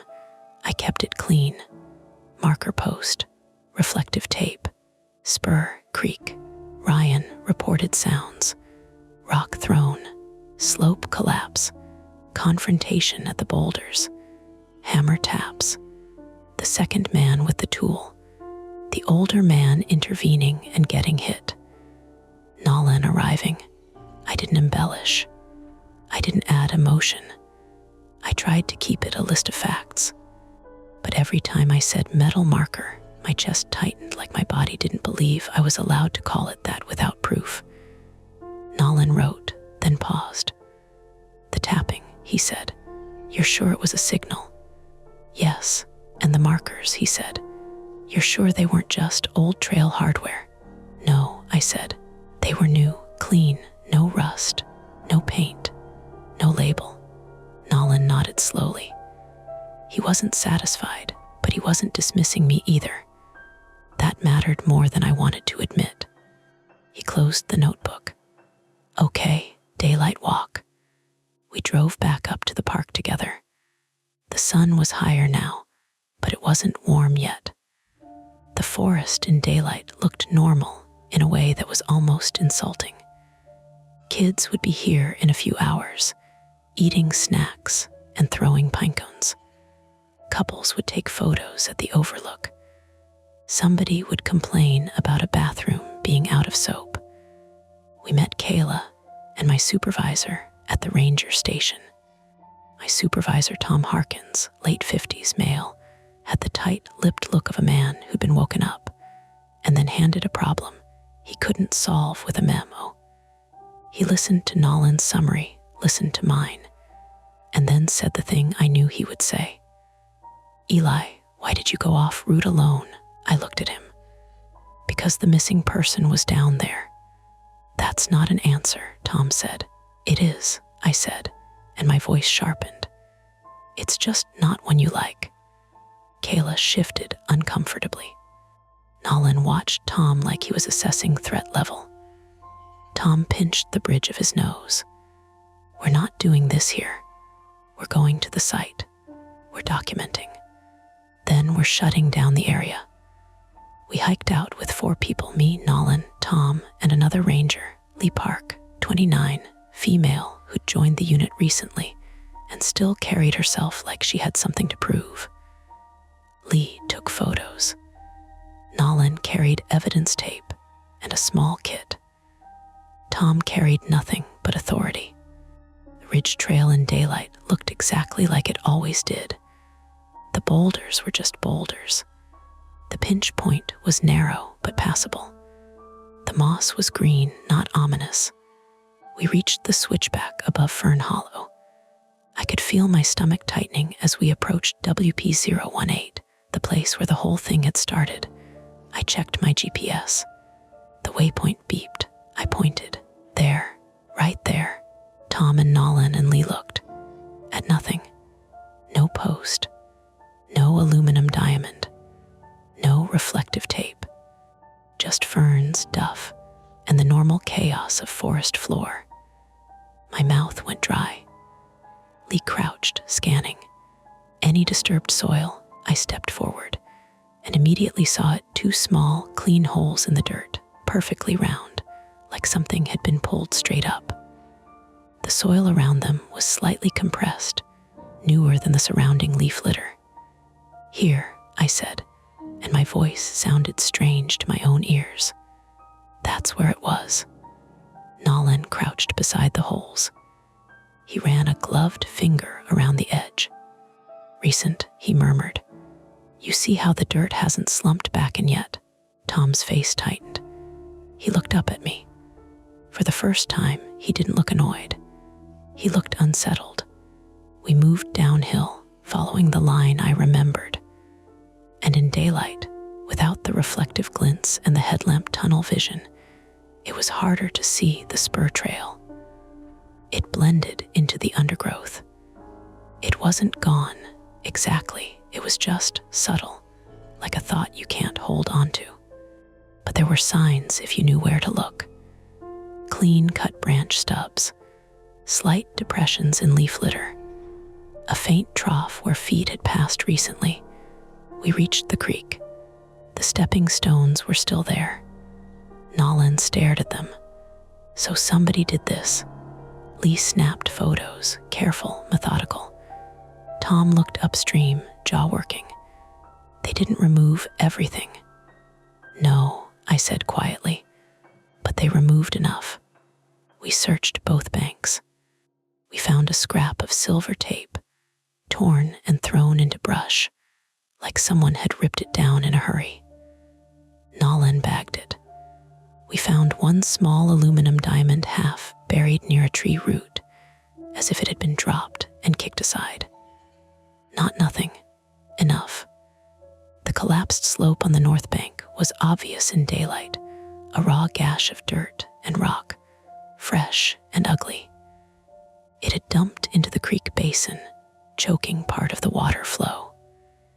The park's maintenance crew would have a nightmare dealing with it. Tom stared at the collapse and said very softly, Jesus. Nolan turned to me. That collapse didn't just happen on its own, he said. No, I agreed. We kept walking, searching the ridge trail pinch point. We found scuffed dirt where boots had slid. We found a smear of dark on the boulder, maybe from a glove, maybe from hair, maybe nothing. Nolan bagged it anyway. We didn't find the men. We didn't find a stash. We didn't find a smoking gun. We found the shape of something, and the fact that someone had tried to erase it. Back at the station, the day became paperwork. Reports with boxes and timestamps. Nolan called in a detective. Tom called the regional office. Lee uploaded photos. Kayla listened to recorded radio traffic and winced every time my callouts went quiet. And I sat at a desk with my sling and my bandaged shin and a cup of bad coffee, writing the sentence that would follow me for a while. Unmarked route indicated by non-standard reflective markers and metal posts. Evidence suggests intentional placement and partial removal prior to daylight. I wrote it, then paused, and wrote a second sentence beneath it. Recommend temporary closure of Fern Hollow Spur area and increased night patrols. Tom read my report and didn't argue. That night, I went home to my small rental house 10 minutes from the park boundary. The living room smelled like old wood and detergent. My cat, an orange idiot named Misa, rubbed against my legs and then looked offended that I didn't immediately scoop him up. I couldn't scoop him. My shoulder wouldn't allow it. I fed him with one hand.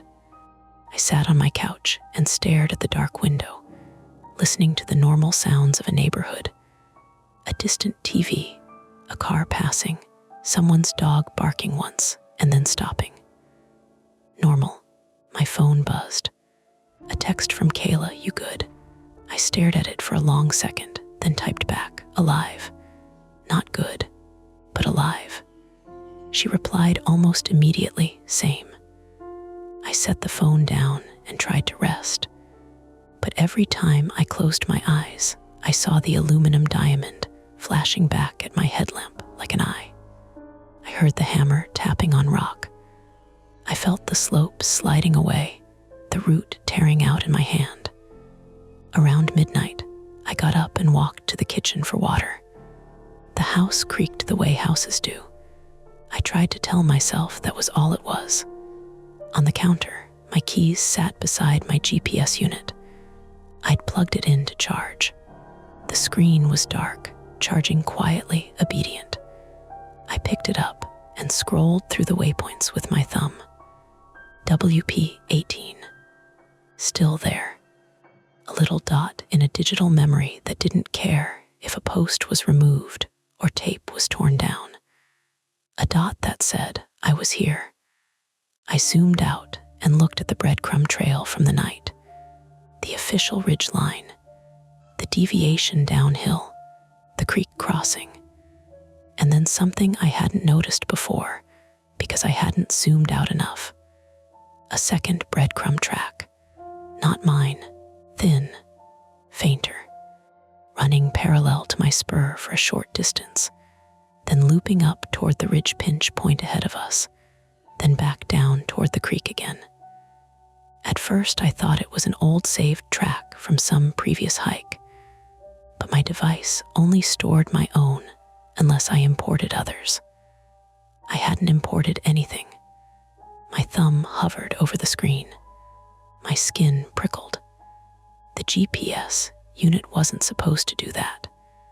Not without data I didn't have. I stared at the faint line.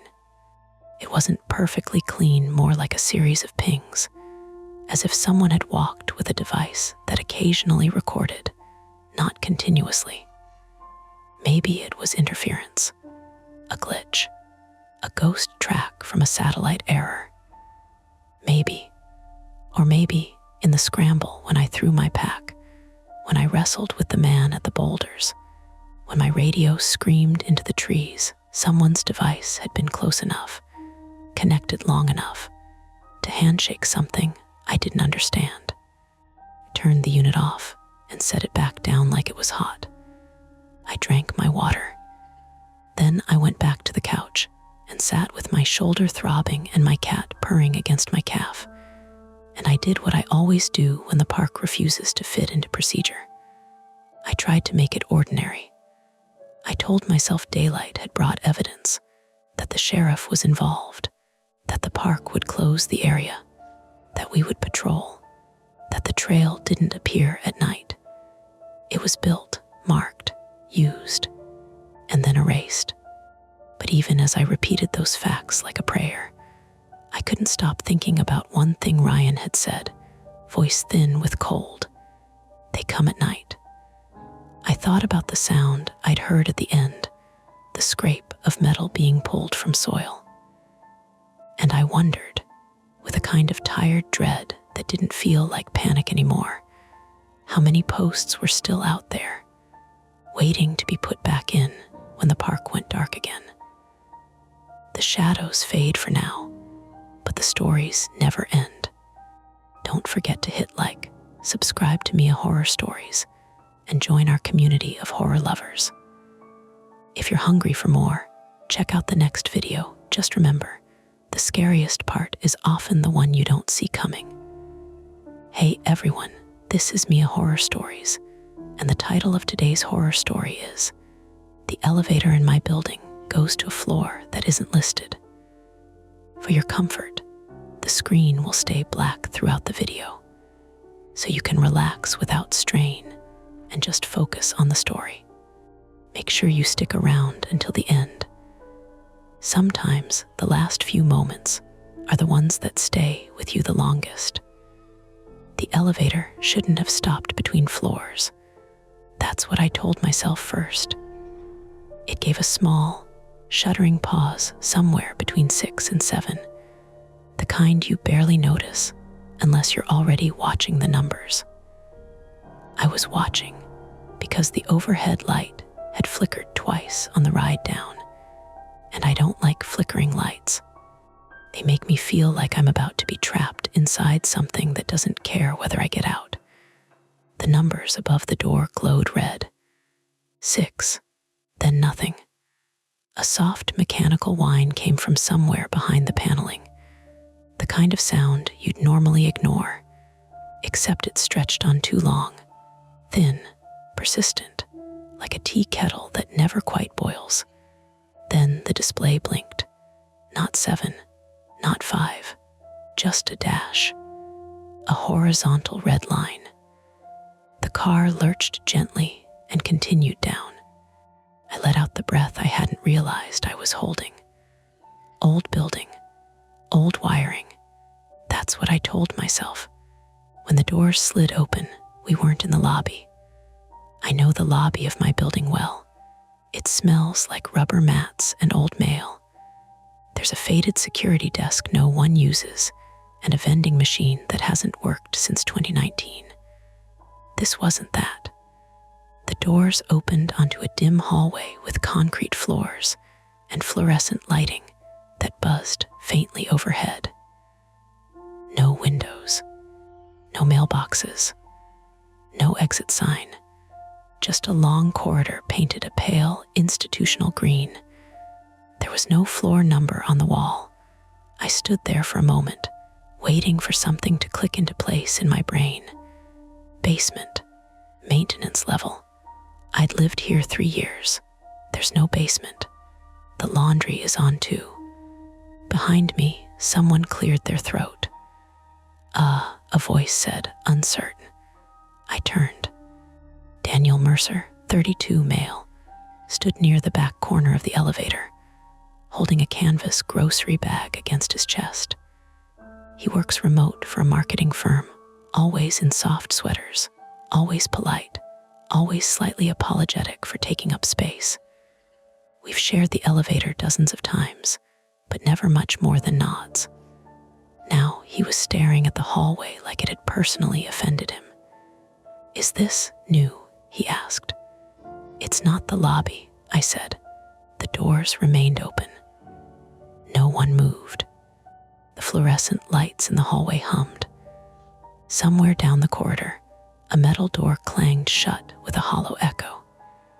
Daniel shifted his weight. Maybe they're renovating. I mean, this building's ancient. It's not that ancient. It feels ancient. He wasn't wrong.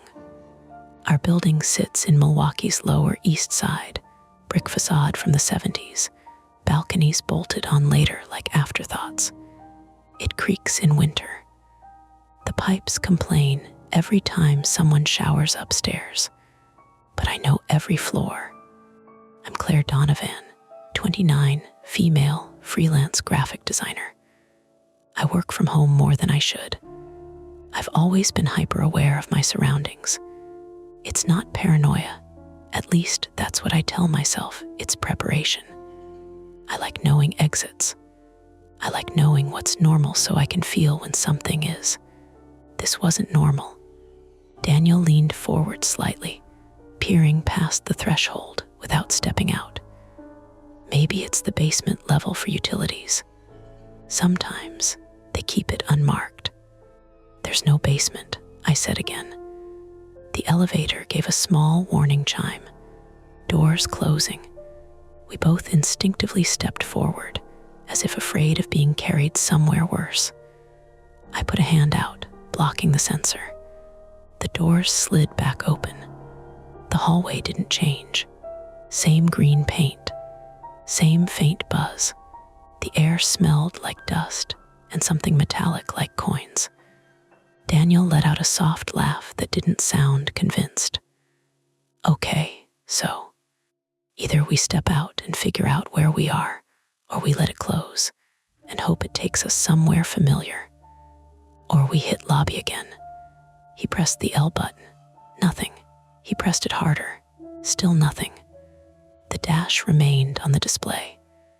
That thin mechanical whine returned, vibrating faintly through the floor beneath our shoes. My phone buzzed in my pocket, and I nearly jumped. A text from my sister, Emily. Unrelated, completely ordinary. I held up the screen. Full bars. 5G, it felt like proof of reality. Try another floor, I said. Daniel pressed 3. No light. Pressed 9. Nothing. The panel didn't respond. Okay, he muttered. That's not great. The elevator chimed again. Doors closing. This time I didn't block it. We stepped out. The air in the hallway felt cooler than the elevator car. Not cold, just slightly damp, like the inside of a storage unit. The doors slid shut behind us with a solid, final click. Turned immediately and pressed the call button. No indicator light. No sound of the mechanism responding. Just the hum of fluorescent bulbs overhead. Daniel exhaled slowly. All right, so not the lobby. He set his grocery bag down at his feet and rubbed the back of his neck, a nervous habit I'd noticed before. You ever been down here? He asked. No, maybe we just missed it on the floor list. There are 12 floors, I said. They're all labeled. We both looked up and down the corridor. The floor was smooth concrete, slightly scuffed. On the right side of the hallway, about 30 feet down, there was a heavy metal door with a small rectangular window wired with safety glass. On the left, a series of what looked like storage units or utility closets, plain gray doors with no numbers. No signage. No cameras that I could see. Just the hum. Daniel picked up his bag again.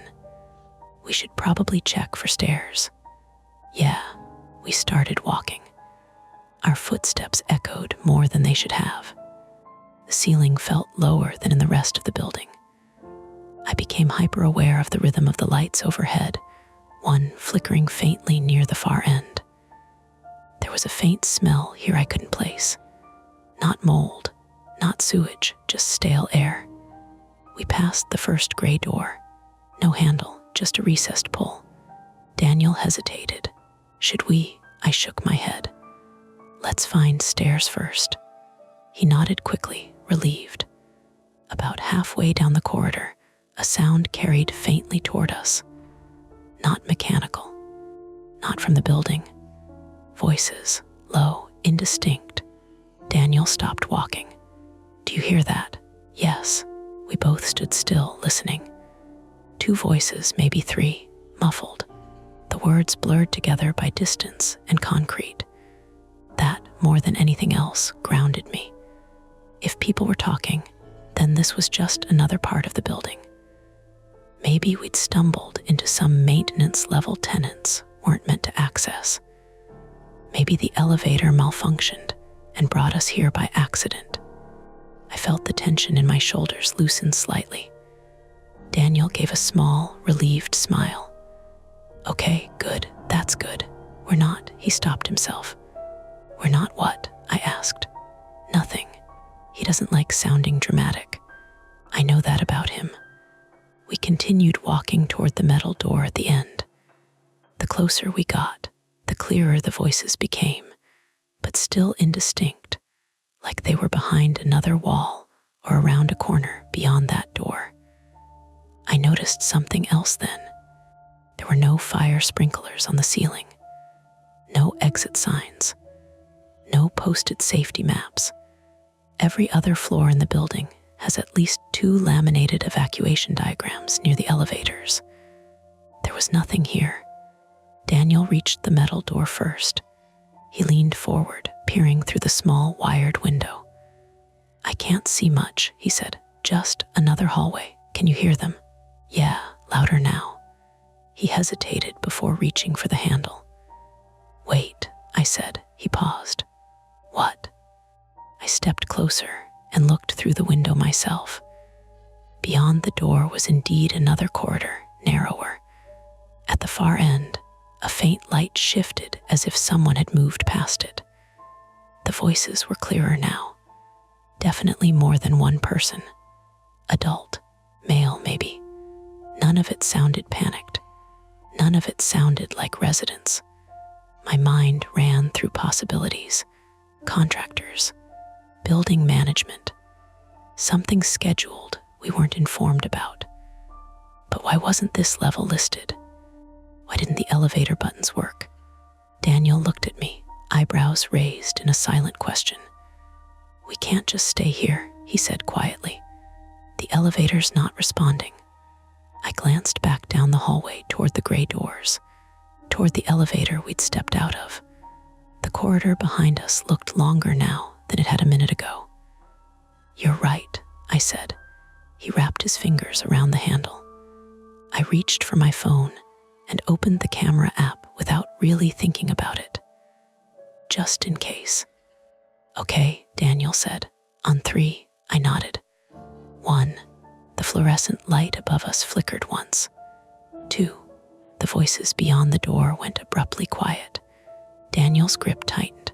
3, he started to pull the door open, and we both froze as the elevator behind us chimed. The elevator chimed again. Daniel and I both turned at the same time. The doors at the far end of the corridor, the ones we'd stepped out of minutes ago, slid open with a smooth mechanical sound that felt wrong in the quiet. They weren't opening for us. They were opening for someone else. The red dash above the frame blinked once, then went dark.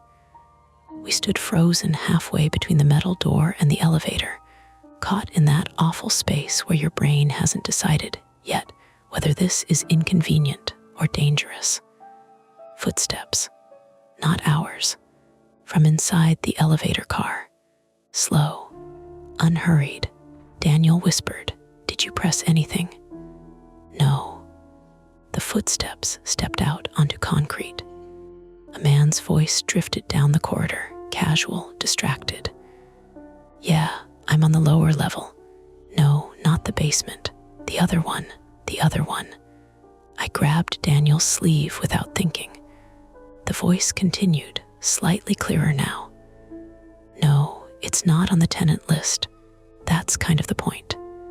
Daniel's jaw tightened. "Okay," he murmured, almost to himself. "Okay." The footsteps moved farther from the elevator, not toward us, but in the opposite direction, back toward the area near the gray doors we'd passed earlier. I risked a glance.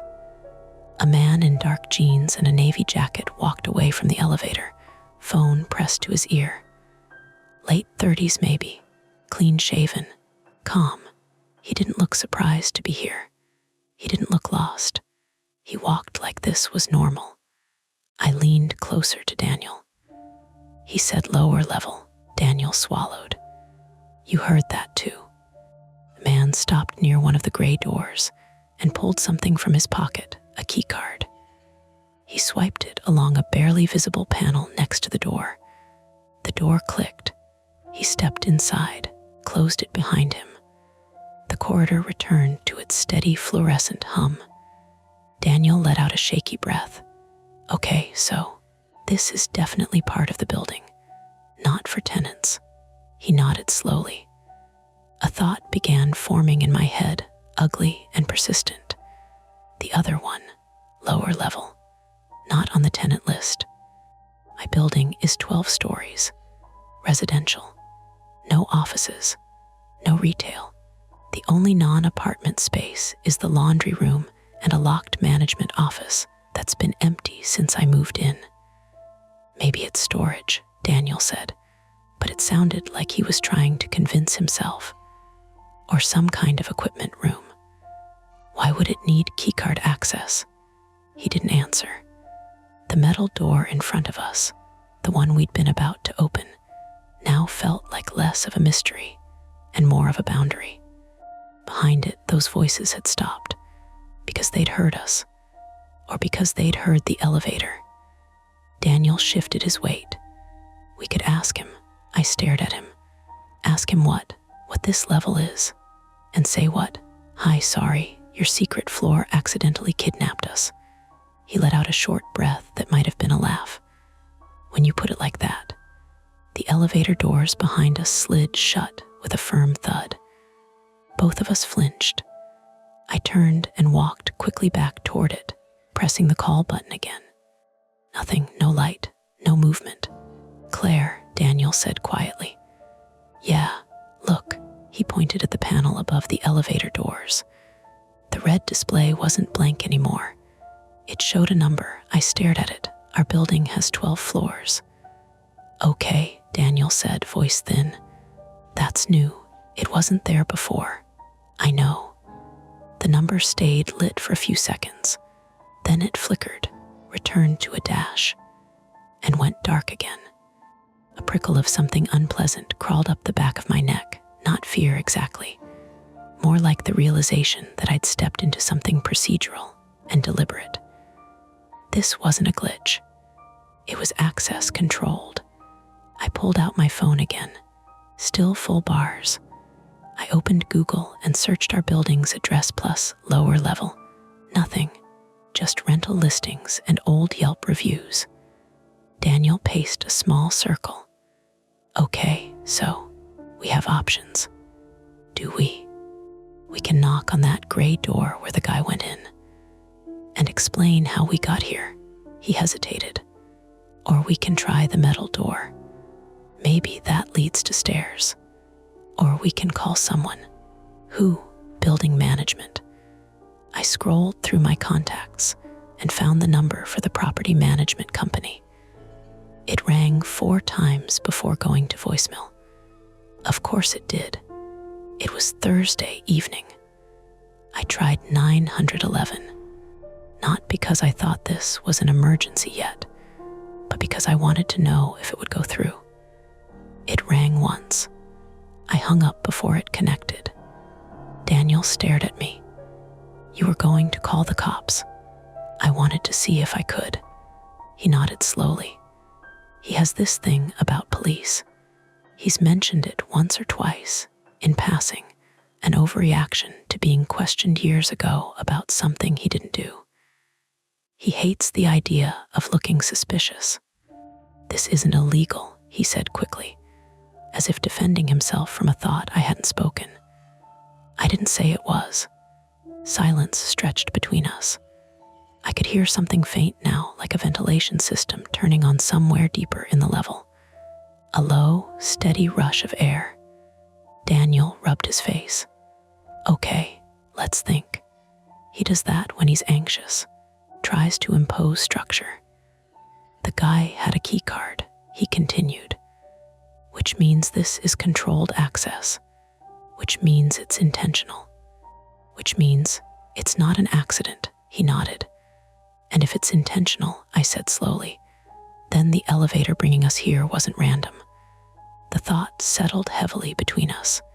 He stared at the floor. You think someone sent it here? I don't know. But the idea wouldn't leave. The elevator chimed again. This time softer. We both turned. The doors didn't open, but the display flickered back to life. Then 12, then 11, counting down. Daniel stepped closer. It's moving. The elevator was moving, without us inside. The numbers descended steadily until they reached L. The doors opened. This time, it was the lobby. We could see it clearly through the frame, rubber mats, mailboxes, the dead vending machine. Daniel's face lit up. Okay, good, let's go.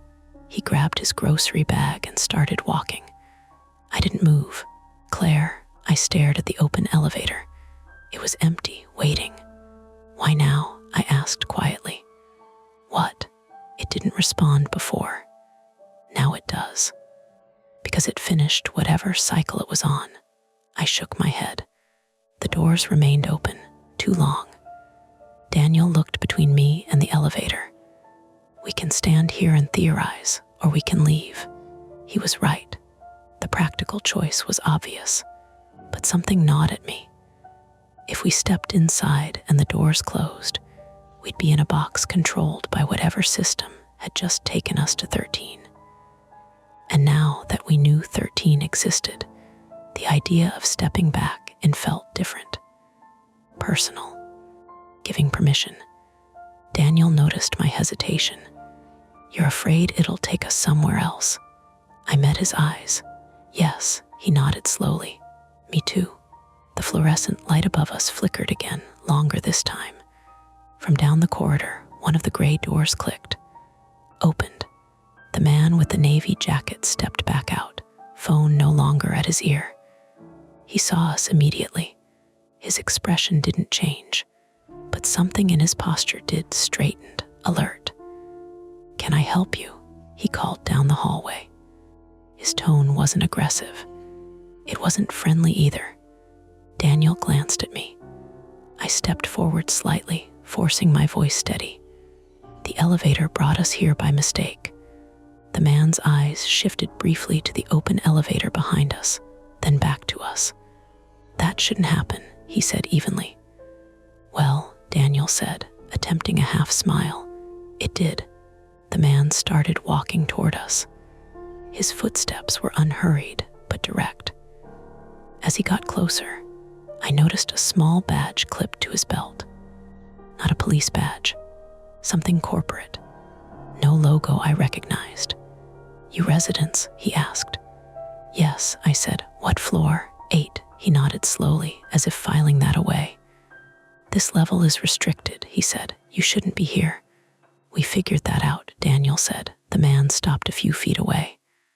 Up close, he looked ordinary, mid-30s. Slight stubble, clear eyes. You said the elevator brought you, he asked. Yes. He glanced back at it again. The doors were still open to the lobby. Then, without warning, they began to close. Daniel moved instinctively, lunging forward and jamming his hand between them. They slid back open. The man's gaze sharpened. You don't want to miss it, he said calmly. Something about that phrasing tightened my chest. We'd like to leave, I said, then step inside. Daniel hesitated. The man's eyes moved between us. Look, he continued, voice still level. This is a secure facility. There are procedures. The elevator shouldn't have stopped here, but it did. That's a technical issue. It's resolved now. Resolved how? I asked. He gave a small, patient smile. The system corrected itself. The ventilation sound grew louder for a moment, then steadied. Daniel looked at me again. This was the choice. Step into the elevator and trust the correction. Or stay on 13 and push further into something clearly controlled and not meant for us. My phone buzzed again. A text from Emily. You home? Tried calling. I hadn't heard it ring. Signal bars flickered. 4 bars, then 3. The man noticed my glance at the phone. You don't have clearance down here, he said quietly. The signal won't hold. As if on cue, the bars dropped to 1. Daniel inhaled sharply. Okay. The elevator doors began to close again. This time faster. Daniel grabbed my wrist. Claire. The man stepped slightly to the side, giving us a clear path. Your call, he said. The doors narrowed to a thin, vertical slit of lobby light. I had half a second to decide, and that's when the hallway lights behind us went out. Total darkness swallowed the corridor in a single, abrupt snap. The elevator interior remained lit. The man's face was half illuminated by the glow from inside the car. The hum of ventilation cut off. Silence pressed in. Daniel pulled me toward the elevator, and from somewhere in the dark corridor behind us, a heavy door slammed shut. Daniel yanked me forward. We crossed the threshold just as the elevator doors snapped shut behind us. For half a second, everything felt normal again. Bright overhead light, mirrored walls, the faint smell of cleaning solution. The number panel glowed. L was lit. The elevator began to rise. Behind the closing doors, I caught one last glimpse of the man's face in the darkness of the corridor. Calm, almost patient. Then metal sealed over him. The car hummed upward. Daniel exhaled loudly. Okay, that's done. I didn't answer. The ascent felt slower than usual. The digital display ticked upward. The hum beneath our feet shifted in pitch slightly, as if the system were adjusting. Daniel leaned back against the mirrored wall and laughed weakly. I don't care what that floor is. I don't want to know. I stared at the ceiling panel light. He said it was a secure facility, probably storage or building equipment. He said we didn't have clearance. Corporate nonsense. The elevator shuddered, harder this time. It didn't stop between floors.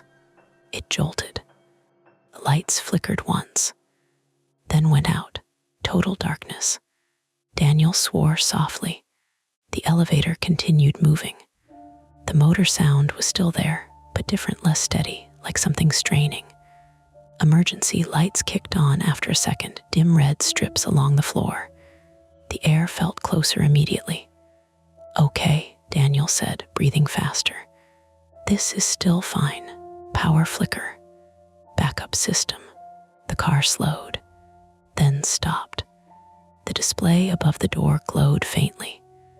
We both looked at each other. It's my floor, I said. Then we're good. The doors did not open. The motor hummed briefly, then cut out. Silence. The red emergency strips cast long, distorted shadows against the mirrored walls. Daniel stepped forward and pressed door open.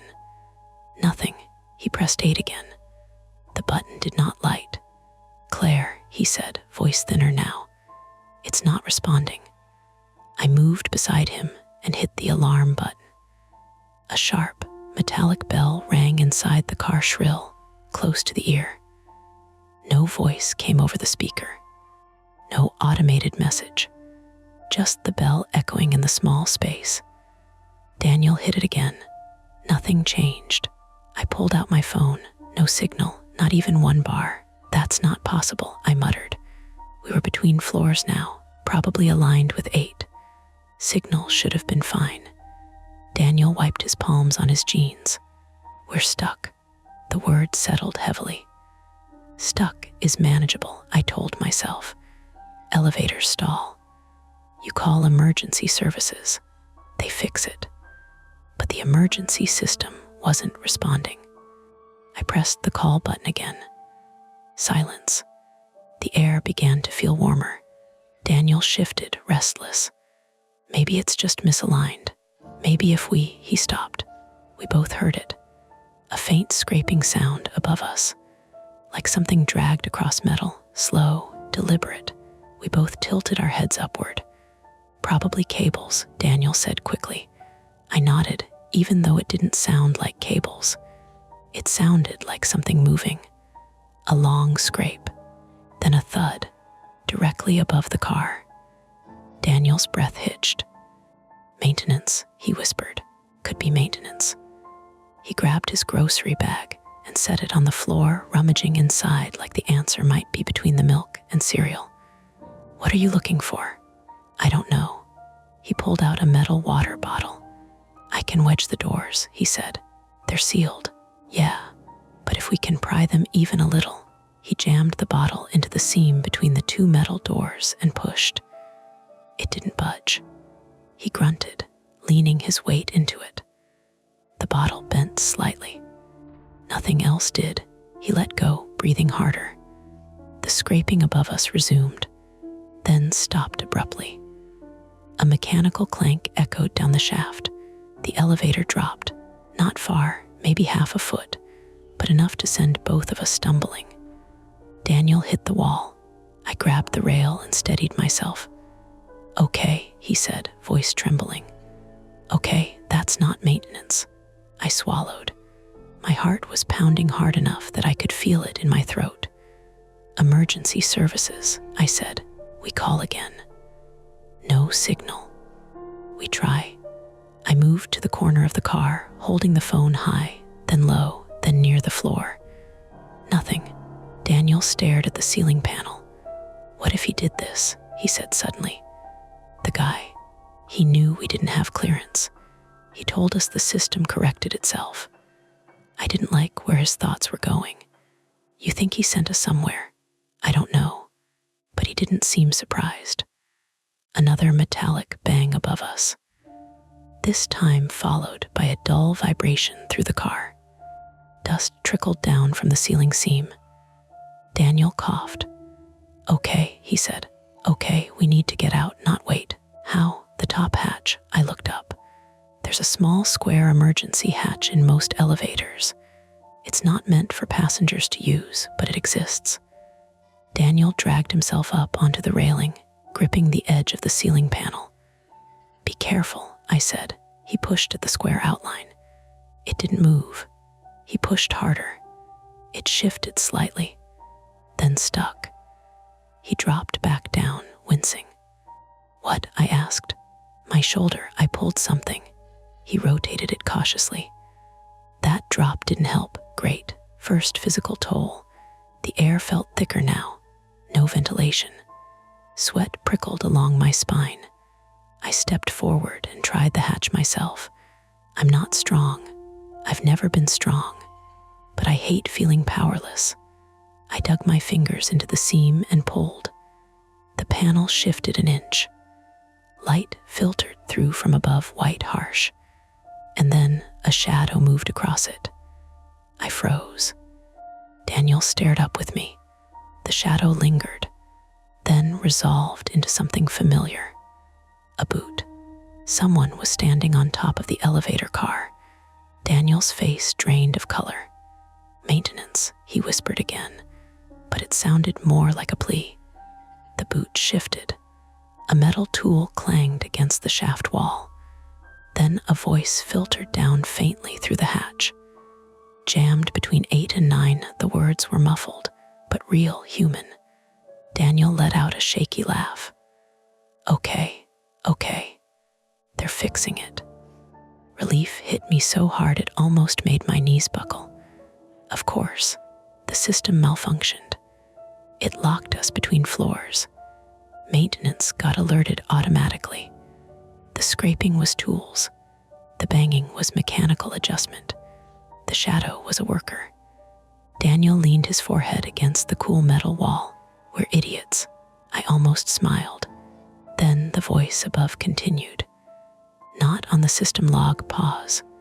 Who authorized this run? Silence. Another voice, quieter.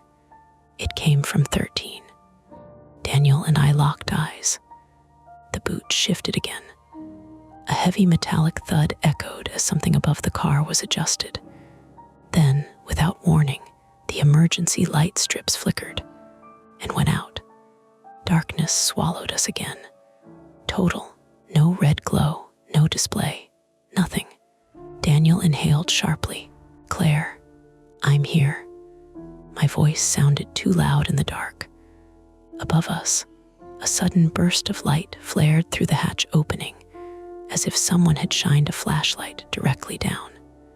For one blinding second, the entire car lit up stark white. Then it cut off. The hatch slammed shut. We heard quick footsteps moving away across the top of the car. Running, not calm maintenance walking. Running. Daniel grabbed my arm. They left.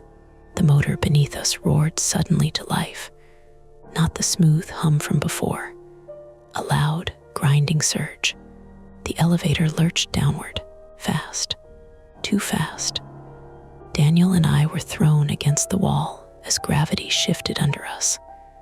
The display flickered back on. Numbers blurred. L, and then the elevator didn't slow. It kept descending below lobby, below anything labeled. The display glitched, a dash, then 13. Again. The car slammed to a stop so hard my teeth clicked together. The lights snapped back on, full brightness.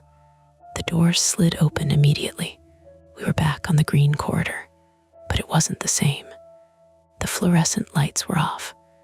Only a few emergency wall lamps glowed dimly along the floor. The air smelled sharper now. Ozone. Burnt wiring. Smoke curled faintly from somewhere down the hallway near the gray doors. Daniel stepped out first, coughing. "Fire," he said hoarsely. A faint crackling sound echoed from deeper in the level. We turned toward the metal door at the far end. It was slightly ajar now. Light flickered from beyond it, not fluorescent. Orange. Daniel looked back at the elevator. The doors were still open, waiting. Then the display above it blinked. System offline. And the doors slid shut with a final, heavy clunk. The call button panel went dark. We rushed back and pressed it. Nothing. No chime. No movement. The ventilation system did not restart. The air in the corridor grew thicker by the second. Smoke was seeping under one of the gray doors, the same one the navy-jacketed man had entered earlier. Daniel covered his mouth with his sleeve. "Okay," he coughed. "Okay, new problem. Fire on a sealed level, no elevator, no visible stairs, and smoke rising fast." From somewhere behind us, deeper in the corridor, a loud pop cracked through the air as something electrical blew. The emergency lamps flickered. One went out. The hallway dimmed further. The only clear path now was the metal door at the end, the one with voices behind it earlier, the one we'd hesitated to open. Daniel looked at me. "We go forward," he said. There was no backward anymore. We didn't run. Not at first. Running in smoke just makes you breathe harder. And breathing harder is how you turn a bad situation into an ambulance ride. Daniel grabbed his sleeve and pressed it over his mouth. I did the same with the collar of my hoodie. The air tasted like pennies. The corridor behind us crackled again, electrical, dry. The dim wall lamps pulsed, one by one, like they were thinking about giving up. The metal door at the far end was still ajar. Orange light fluttered through the wired glass, not steady, like something burning unevenly. Daniel's shoulder was stiff. He held his grocery bag low, like it was suddenly a liability. His eyes flicked between the door and the smoky gray unit where the navy-jacketed man had gone. "Forward," he said again, hoarse. I nodded. We moved. Concrete underfoot, slick with dust. The hallway felt longer now. The air got warmer with every step. As we reached the metal door, I heard something I hadn't heard before, a low alarm tone. Not a building fire alarm, no blaring siren, no strobes. This was muted, almost polite, like something meant for people who already knew what it was. Daniel put his good hand on the handle. I put my phone in camera mode again out of habit, even though the screen flashed no service in the corner. He pulled. The door opened into a narrower corridor, just like I'd glimpsed earlier through the window. But now the emergency lighting in here was brighter, small, recessed LEDs along the baseboard, casting a cold white line. And the smell changed. Less burnt wiring, more antiseptic, like the air in a medical clinic that tries too hard to smell clean. We stepped through. The door swung shut behind us, clicking into place with a magnetic latch that sounded expensive. Daniel turned immediately and tried the handle. It didn't budge. He pulled harder, grimacing. Locked. "Okay," he whispered. "That's bad." The narrow corridor ran straight for maybe 20 feet and then turned left. On both sides were doors. Real doors, not the gray utility slabs from the other hall. These were painted white, with frosted windows and keycard readers. A modern hallway hidden under our building. I pressed my ear to the nearest door. Nothing. No voices. Just that low alarm tone, faint, somewhere ahead. We rounded the corner. The orange light was coming from farther down, around another bend, and the air here was clearer, less smoke, more controlled airflow. Ventilation, which meant somebody still had power down here. Daniel leaned against the wall for a second, breathing through his sleeve. Sweat glistened at his temples. His eyes were wide, but his voice stayed careful, like he was trying to talk his body into not panicking. "This is an office," he murmured, "or a lab, or something." "Not on the tenant list," I said. He glanced at me. "Stop saying that." I didn't mean it as drama. I meant it as the truth anchoring everything. We moved again, faster now, because the crackling behind us had faded, and that felt like a trap. Quiet doesn't always mean safe. Sometimes it means the fire found something it liked. We turned the next corner and stopped. Ahead was a small vestibule area, 2 doors facing each other like an airlock. On the right, a door stood open, and that's where the orange light came from. Inside that room, something was burning. Not a whole room on fire, not yet. It looked like an electrical cabinet or server rack had shorted, blackened paneling, small flames licking at insulated wires. Smoke curled upward in steady ribbons, pulled toward a vent in the ceiling that struggled to keep up. And standing a few feet away from it, staring at the rack like it was a math problem, was the man from earlier, navy jacket. Badge. Keycard clipped to his belt. He turned when he heard us. His face didn't show surprise. If anything, he looked tired. "Back so soon," he said. Daniel's posture changed instantly.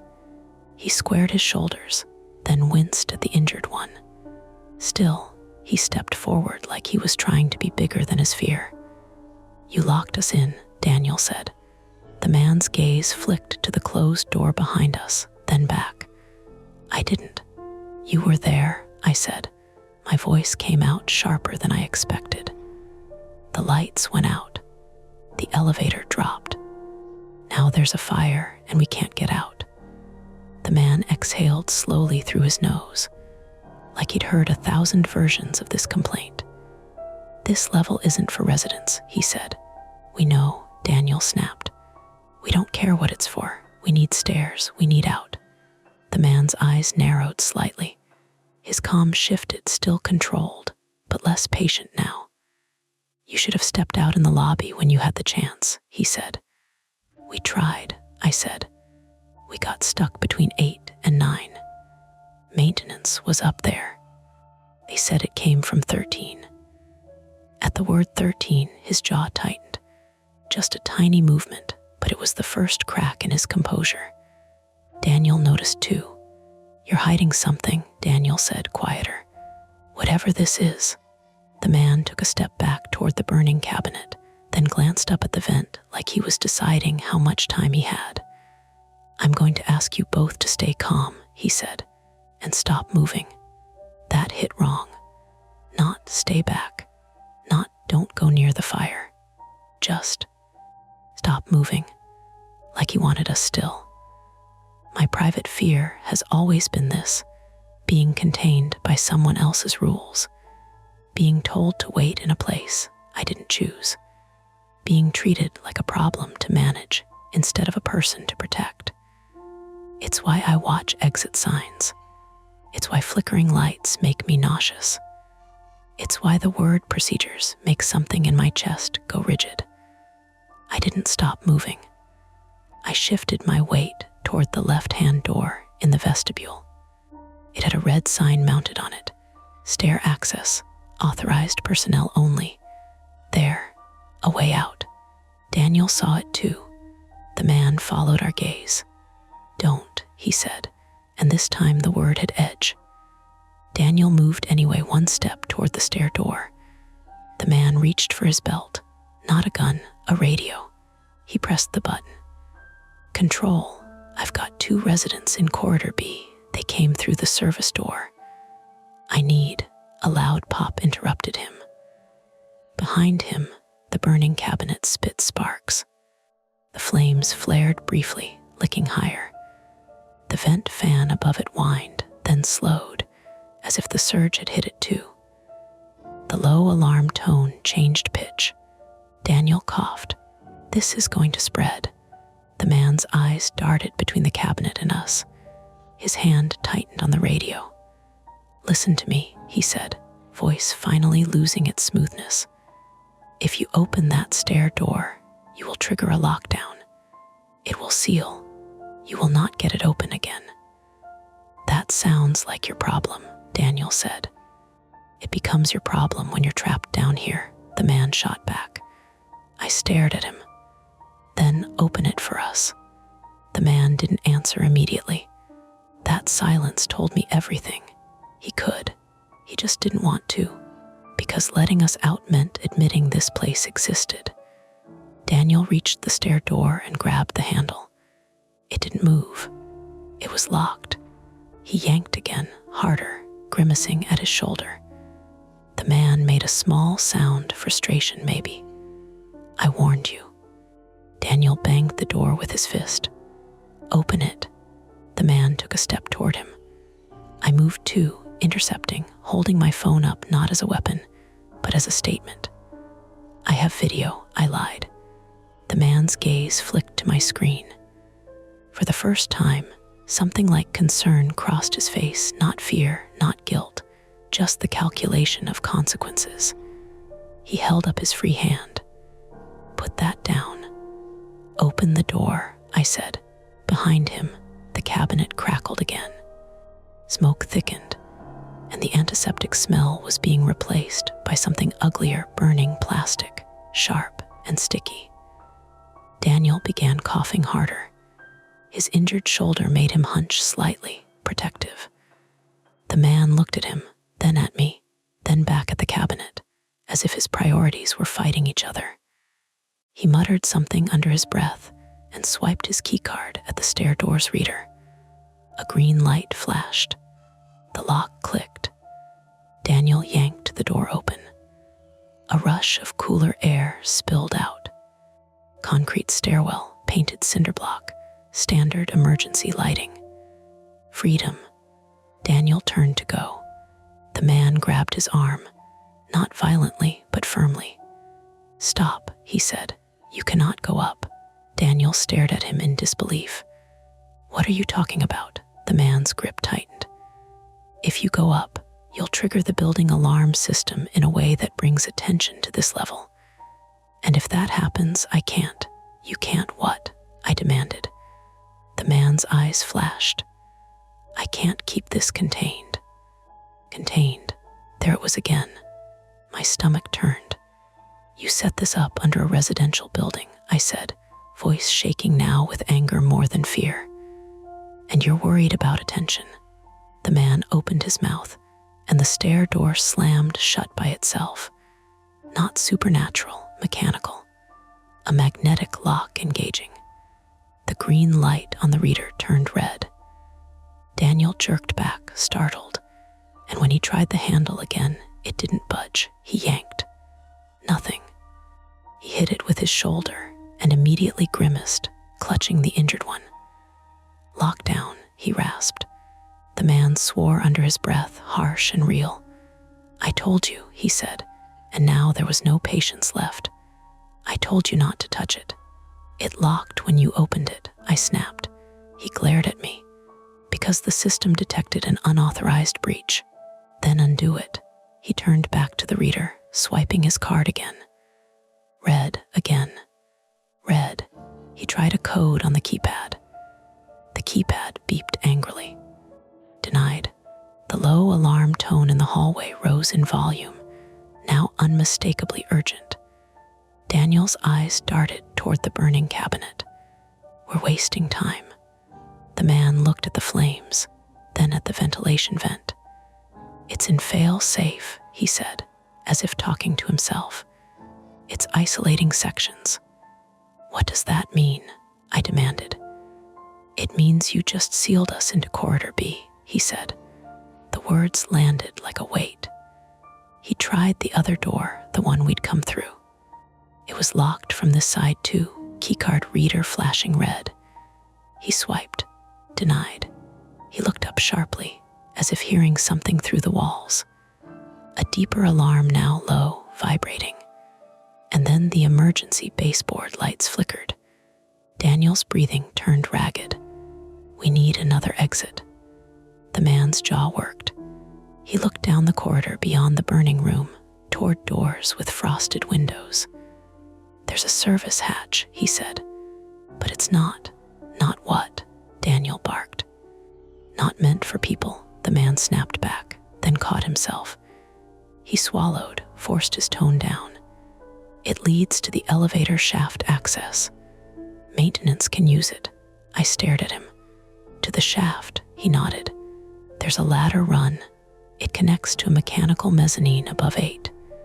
My mind flashed to the boot on top of the elevator car. The voices, the running footsteps. They'd been here. They'd seen it. And then something had sent the car back down. Daniel looked at me. His eyes were bloodshot now from smoke and panic. We climb, he said. With your shoulder, I asked. He shrugged one side, winced. I don't have a better plan. The man moved quickly now, leading us past the burning cabinet. Heat brushed my face as we passed, like standing near an open oven. Sparks snapped intermittently. The vent fan above it had slowed to a lazy, failing spin. We ran down the corridor, following him.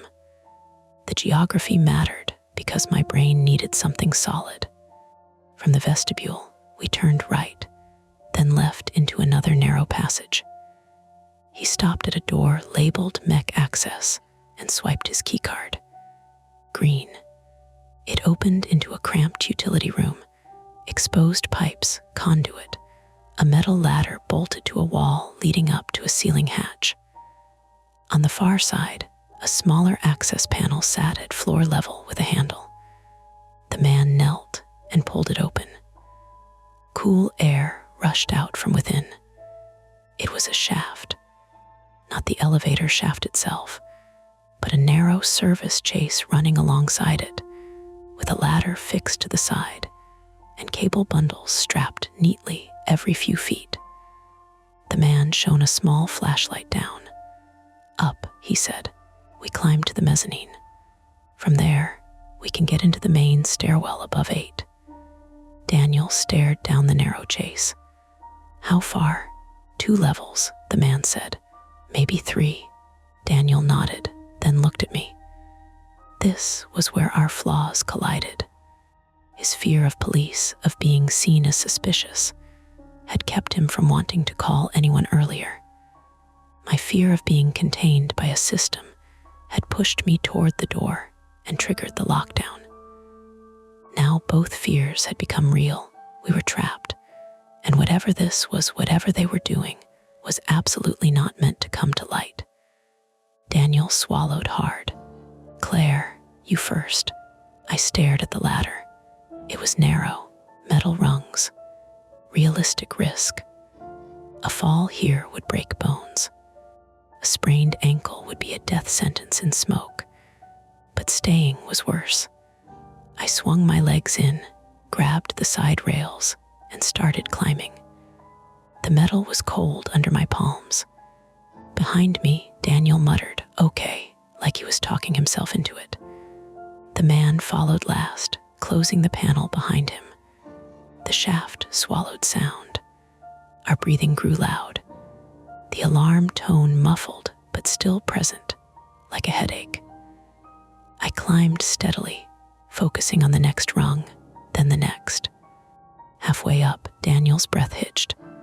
"You okay?" I called down. "Yeah," he said, but his voice was strained. "Shoulder S fine, a lie." I heard the scrape of his shoes slipping slightly, then correcting. I forced myself not to look down too much. Above, I could see a square of light, an opening into the mezzanine. I reached it, pushed the hatch with my shoulder, and it gave. I hauled myself up onto a narrow metal grating platform. It was hot up here, heat rising from below. The air smelled like dust and insulation. I lay flat for a second, chest heaving, then crawled to make room. Daniel emerged next, face slick with sweat, coughing hard. His right arm hung slightly wrong, protective. He'd done something to it, strained it worse. Maybe partially dislocated. I didn't have time to diagnose. I just saw the pain in his eyes. The man came up last, less shaky than us, but his breathing was fast, now too. He moved to another door on the mezzanine, an industrial metal door with a keypad. He typed quickly. Denied. He tried again. Denied. He swore quietly. Daniel's voice was rough. "Your card doesn't work," the man's jaw clenched. "It's overriding." "Who?" I demanded. The man looked at me, eyes hard. "The system." He said it like it was separate from people, like blaming the weather. From below, a louder crack echoed, followed by a brief whoosh. The fire found something flammable. Heat pushed upward through the shaft. The man stepped back from the door, scanning the mezzanine. "There," he said, pointing to a red box mounted on the wall, a manual fire pull station. My stomach dropped. "If you pull that, the whole building." "Yes," he said. Daniel's eyes widened. "Police, fire department, everyone." The man stared at the box like it was a live wire. This was the central threat, finally in the open. Not a ghost floor, not a monster, but a secret operation under our building, sealed, controlled, willing to trap residents rather than be exposed, and now actively burning. Procedural failure, human control, containment, and now a choice. If he pulled it, we might get rescued, but the secret would be exposed. He'd lose his job, maybe worse. Maybe he'd try to stop us from talking. Maybe we'd get questioned. If he didn't pull it, the fire could spread into the shaft, into the building, into apartments above. People asleep, people cooking, people oblivious. Daniel's breathing turned sharp and angry. "Pull it." The man's eyes flicked to him. "You don't understand what you're stepping into." Daniel laughed once ugly. "I don't care." The man hesitated one last second. Then he didn't pull it. I did. My hand slapped the lever down with a harsh click. A loud alarm erupted immediately, real building alarm this time. Strobes began flashing on the mezzanine wall, white and violent. The sound punched through my skull. Somewhere above, muffled through floors, I heard doors opening, distant voices, confusion turning into panic. The man lunged toward me on instinct, too late. His hand grabbed my wrist, hard enough to hurt. He began. And then the door beside us, an emergency stair door, unlocked with a loud metallic clack.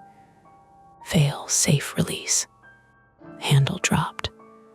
Daniel shoved it open with his left shoulder and half fell into the stairwell. Cool, clean air hit my face like water. I pulled free of the man's grip and stumbled after Daniel. The man stood frozen for a beat, as if listening to the building wake up above us, alarms, footsteps, the distant wail of something outside starting up. Then he followed. We climbed, fast, stumbling, gripping railings. Up one flight, two. Daniel's breathing turned wet and ragged. He kept going anyway, teeth clenched, eyes furious and afraid. We burst out onto the 8th floor landing. Normal carpet, beige walls, a framed print of a sailboat that had always looked ridiculous to me. The alarm strobes flashed here too, reflecting off the glass. People were opening apartment doors, peering out in confusion, phones in hand. Someone shouted, "Is there a fire?" Daniel leaned against the wall, sweating, coughing, his right arm held tight to his chest. I looked at him and knew this wasn't over for him. That shoulder was going to need a doctor, maybe surgery. And even if we got out alive, the building would never feel like home again. Behind us, the man in the navy jacket stood in the stairwell doorway, breathing hard, eyes locked on us with something like resentment and something like relief. The conflict had resolved. We forced the alarm. We opened the only path out. But the cost was already writing itself into Daniel's posture, into the ache blooming in my wrist where he'd grabbed me, into the way every neighbor's face looked suddenly unfamiliar, like we were all strangers living above a secret we'd never agreed to. And below us, somewhere under the building, something still burned. The stairwell emptied onto the 8th floor hallway like a bottle finally uncorked. Cool air, carpet, beige walls that suddenly looked absurdly soft and domestic under the strobing alarm lights. The sailboat print hung slightly crooked, as if it had shifted during some past earthquake that never made the news. Doors opened along the hall. Someone's dog barked, high and frantic. A woman in pajama pants stood with a toddler on her hip and shouted, "Is it real?" Daniel leaned his left shoulder into the wall, coughing into his sleeve. His right arm stayed clamped to his chest like it belonged to someone else now. The whites of his eyes were pink. I looked past him, down the stairwell doorway. The man in the navy jacket was still there. He'd made it up behind us, breathing hard, his badge catching the strobe light in quick flashes. He wasn't trying to run. He wasn't trying to explain. He just stood in the threshold like a person waiting for a verdict. A neighbor on our floor, older guy, always in basketball shorts, even in winter, poked his head out and called down the hall, "Everybody okay? You two look like you've been through it." Daniel tried to answer, but it came out as a rough wheeze. I stepped in because my voice still worked. "There's a fire below. Get out. Use the stairs." The older guy's expression shifted from annoyance to something sharper. He shut his door long enough to shout, "Fire. Everyone out." And the hallway erupted into movement, shoes, phones, keys, the panicked coordination of strangers who don't normally speak.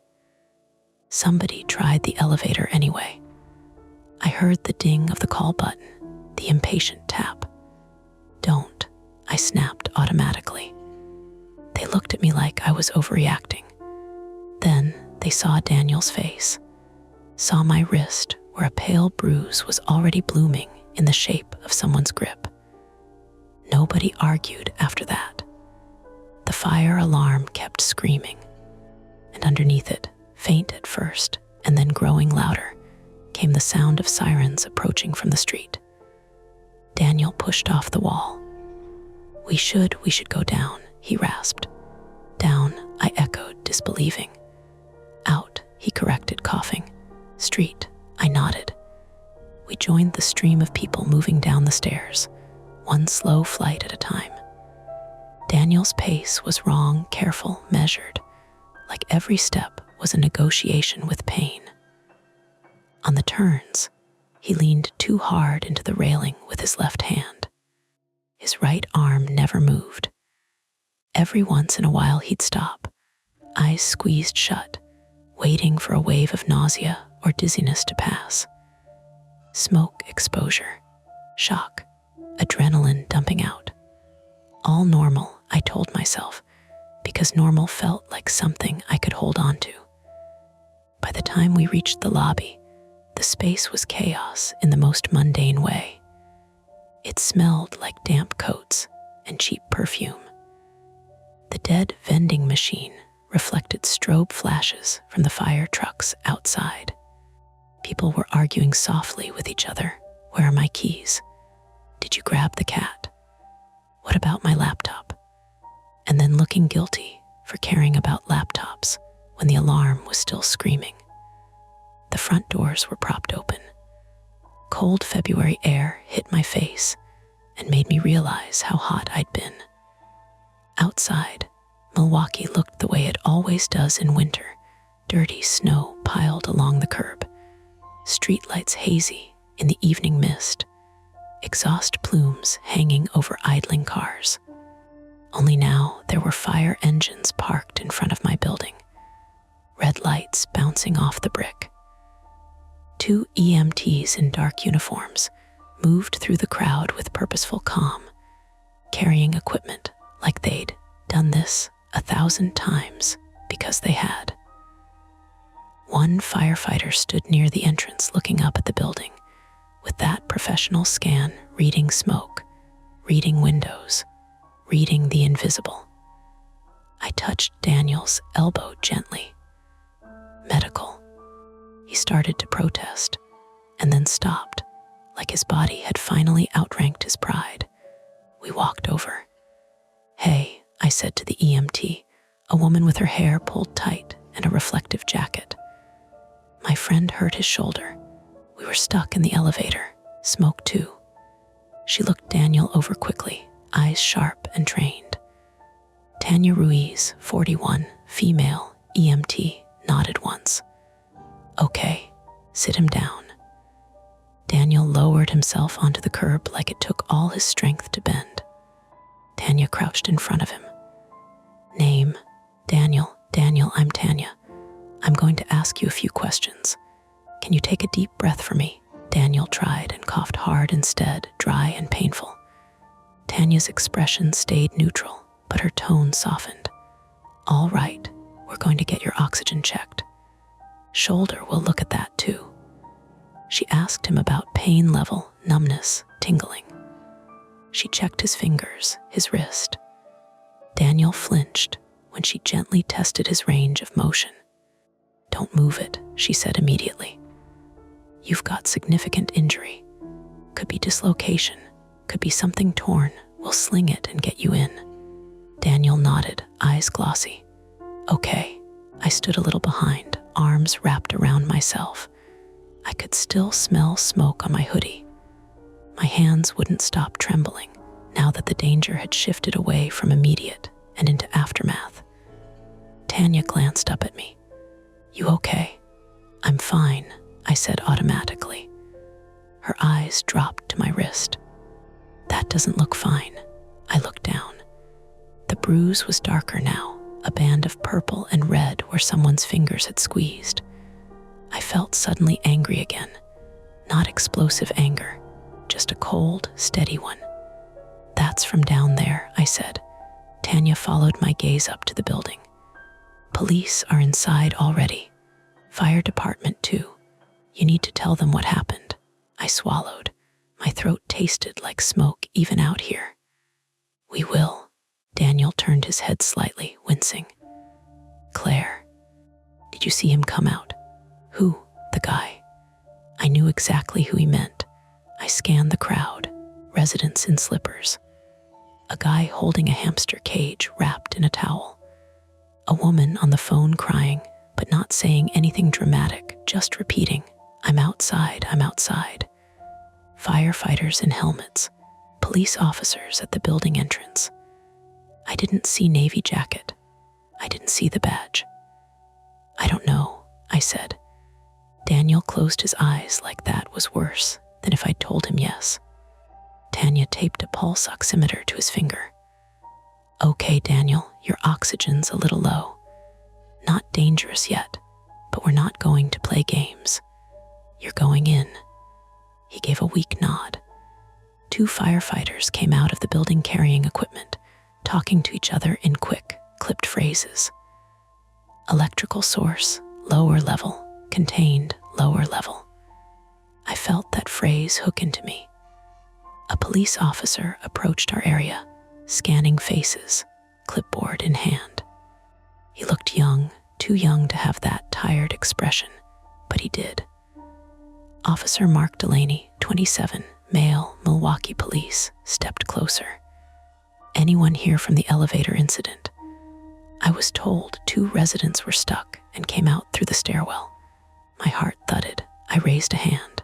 Us. Officer Delaney looked between me and Daniel. You both okay? Daniel gave a small, pained laugh. Define okay. The officer didn't smile. He made a note. I need statements. Not right now if medical is taking him, but soon. Can you tell me briefly where you were stuck? Between 8 and 9, I said. And how did you get out? I hesitated. I felt Daniel's gaze on me.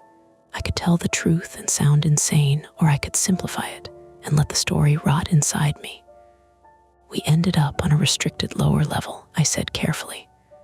Not listed. The elevator took us there. Then it went offline. There was a fire. We got out through mechanical access near the ship. Officer Delaney's pen paused. His eyes sharpened. Restricted lower level, he repeated slower. Yes. Who told you it was restricted? A man with a key card, I said. Daniel opened his eyes and added hoarsely, he locked doors. Told us we didn't have clearance.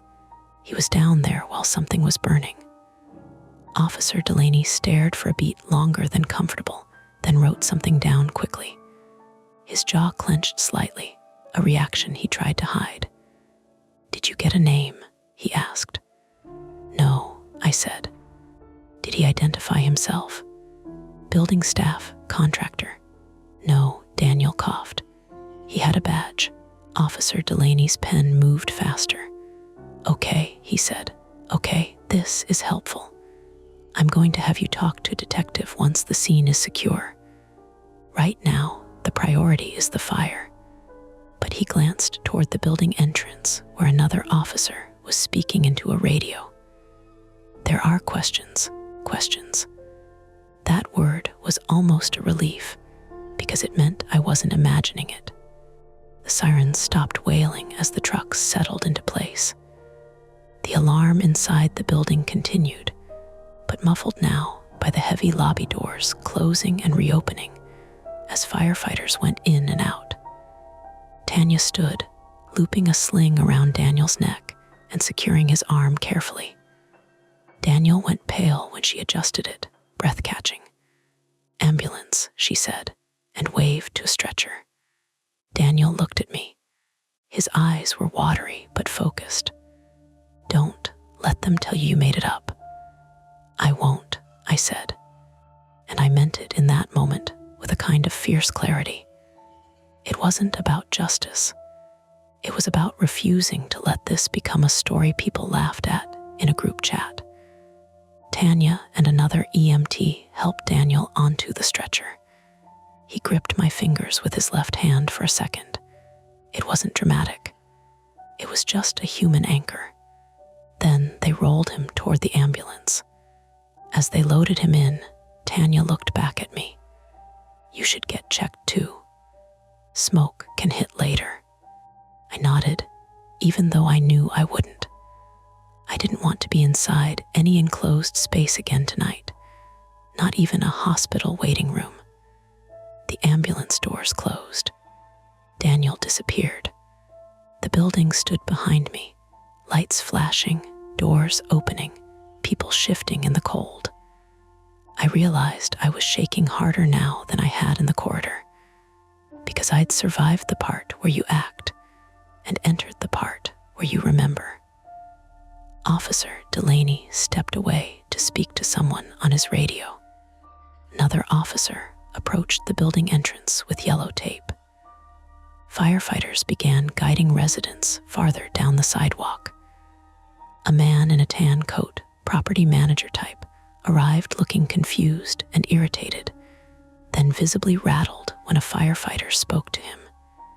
He gestured wildly, shook his head, said something I couldn't hear. I watched his hands, the way they fluttered, the way he kept trying to smile and failing.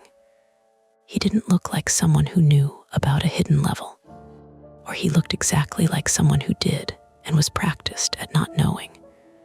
My phone buzzed again. Emily calling. This time it rang. I answered with cold fingers. "Hey, Claire." Emily's voice was sharp with worry.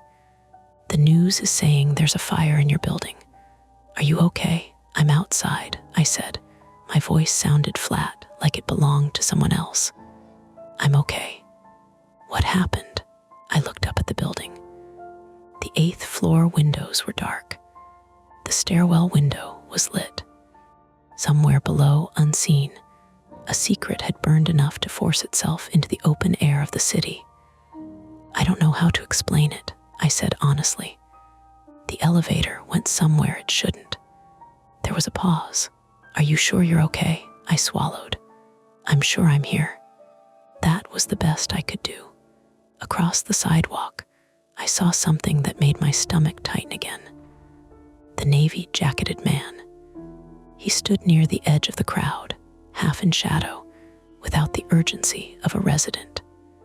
No coat pulled tight against the cold. No pet carrier. No slippers. He wasn't looking at the fire trucks. He was looking at me. For a second, we held each other's gaze across the distance and flashing lights. His expression wasn't rage. It wasn't panic. It was calculation again.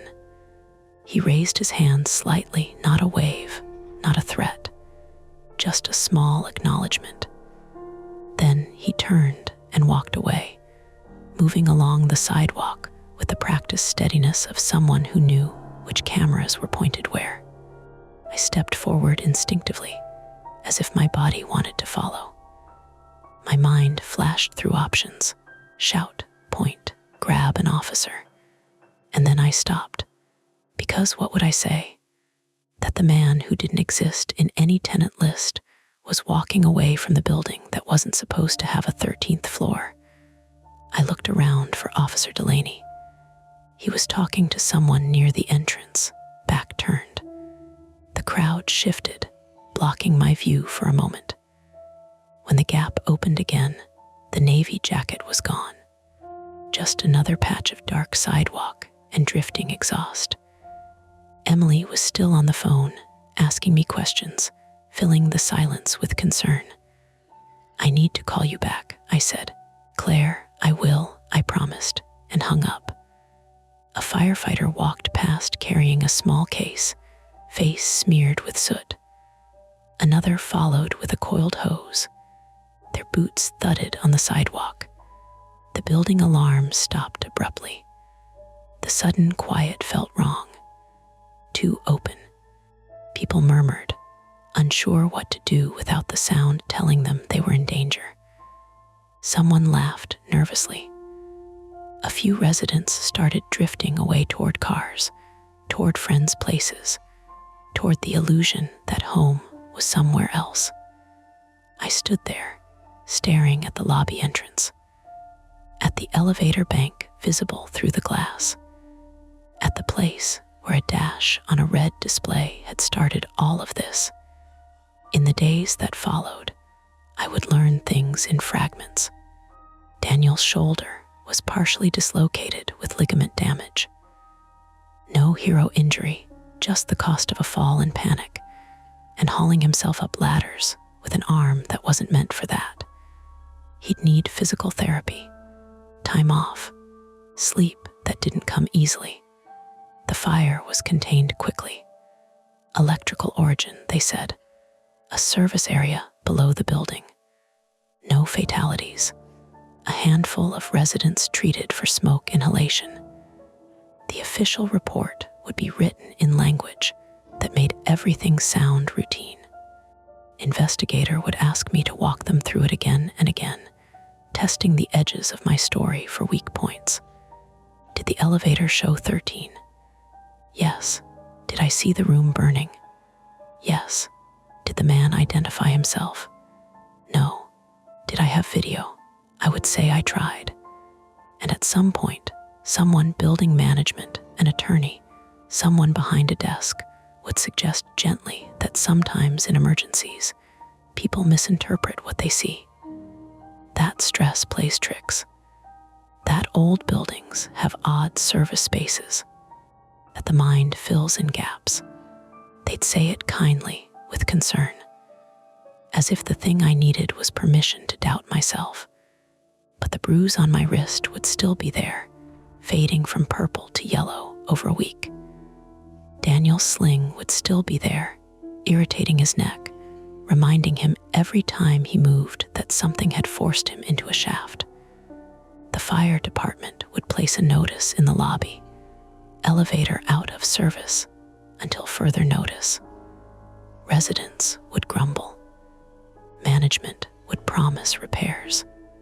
And then one night, weeks later, I would be carrying groceries up the stairs, and I'd stop on the landing between 6 and 7, not because I was tired, but because I'd heard it. A faint mechanical whine, thin, persistent, like a tea kettle that never quite boils. And above the stairwell door, in the little glass panel where floor numbers sometimes reflect from the elevator display, when the lights hit just right, I'd see it for a heartbeat. Not 6, not 7, a dash, just a line. And then nothing. Not proof, not a haunting. Just enough to make me keep my hand on the railing a little tighter as I climbed the rest of the way home. The shadows fade for now, but the stories never end. Don't forget to hit like, subscribe to Mia Horror Stories, and join our community of horror lovers. If you're hungry for more, check out the next video. Just remember, the scariest part is often the one you don't see coming.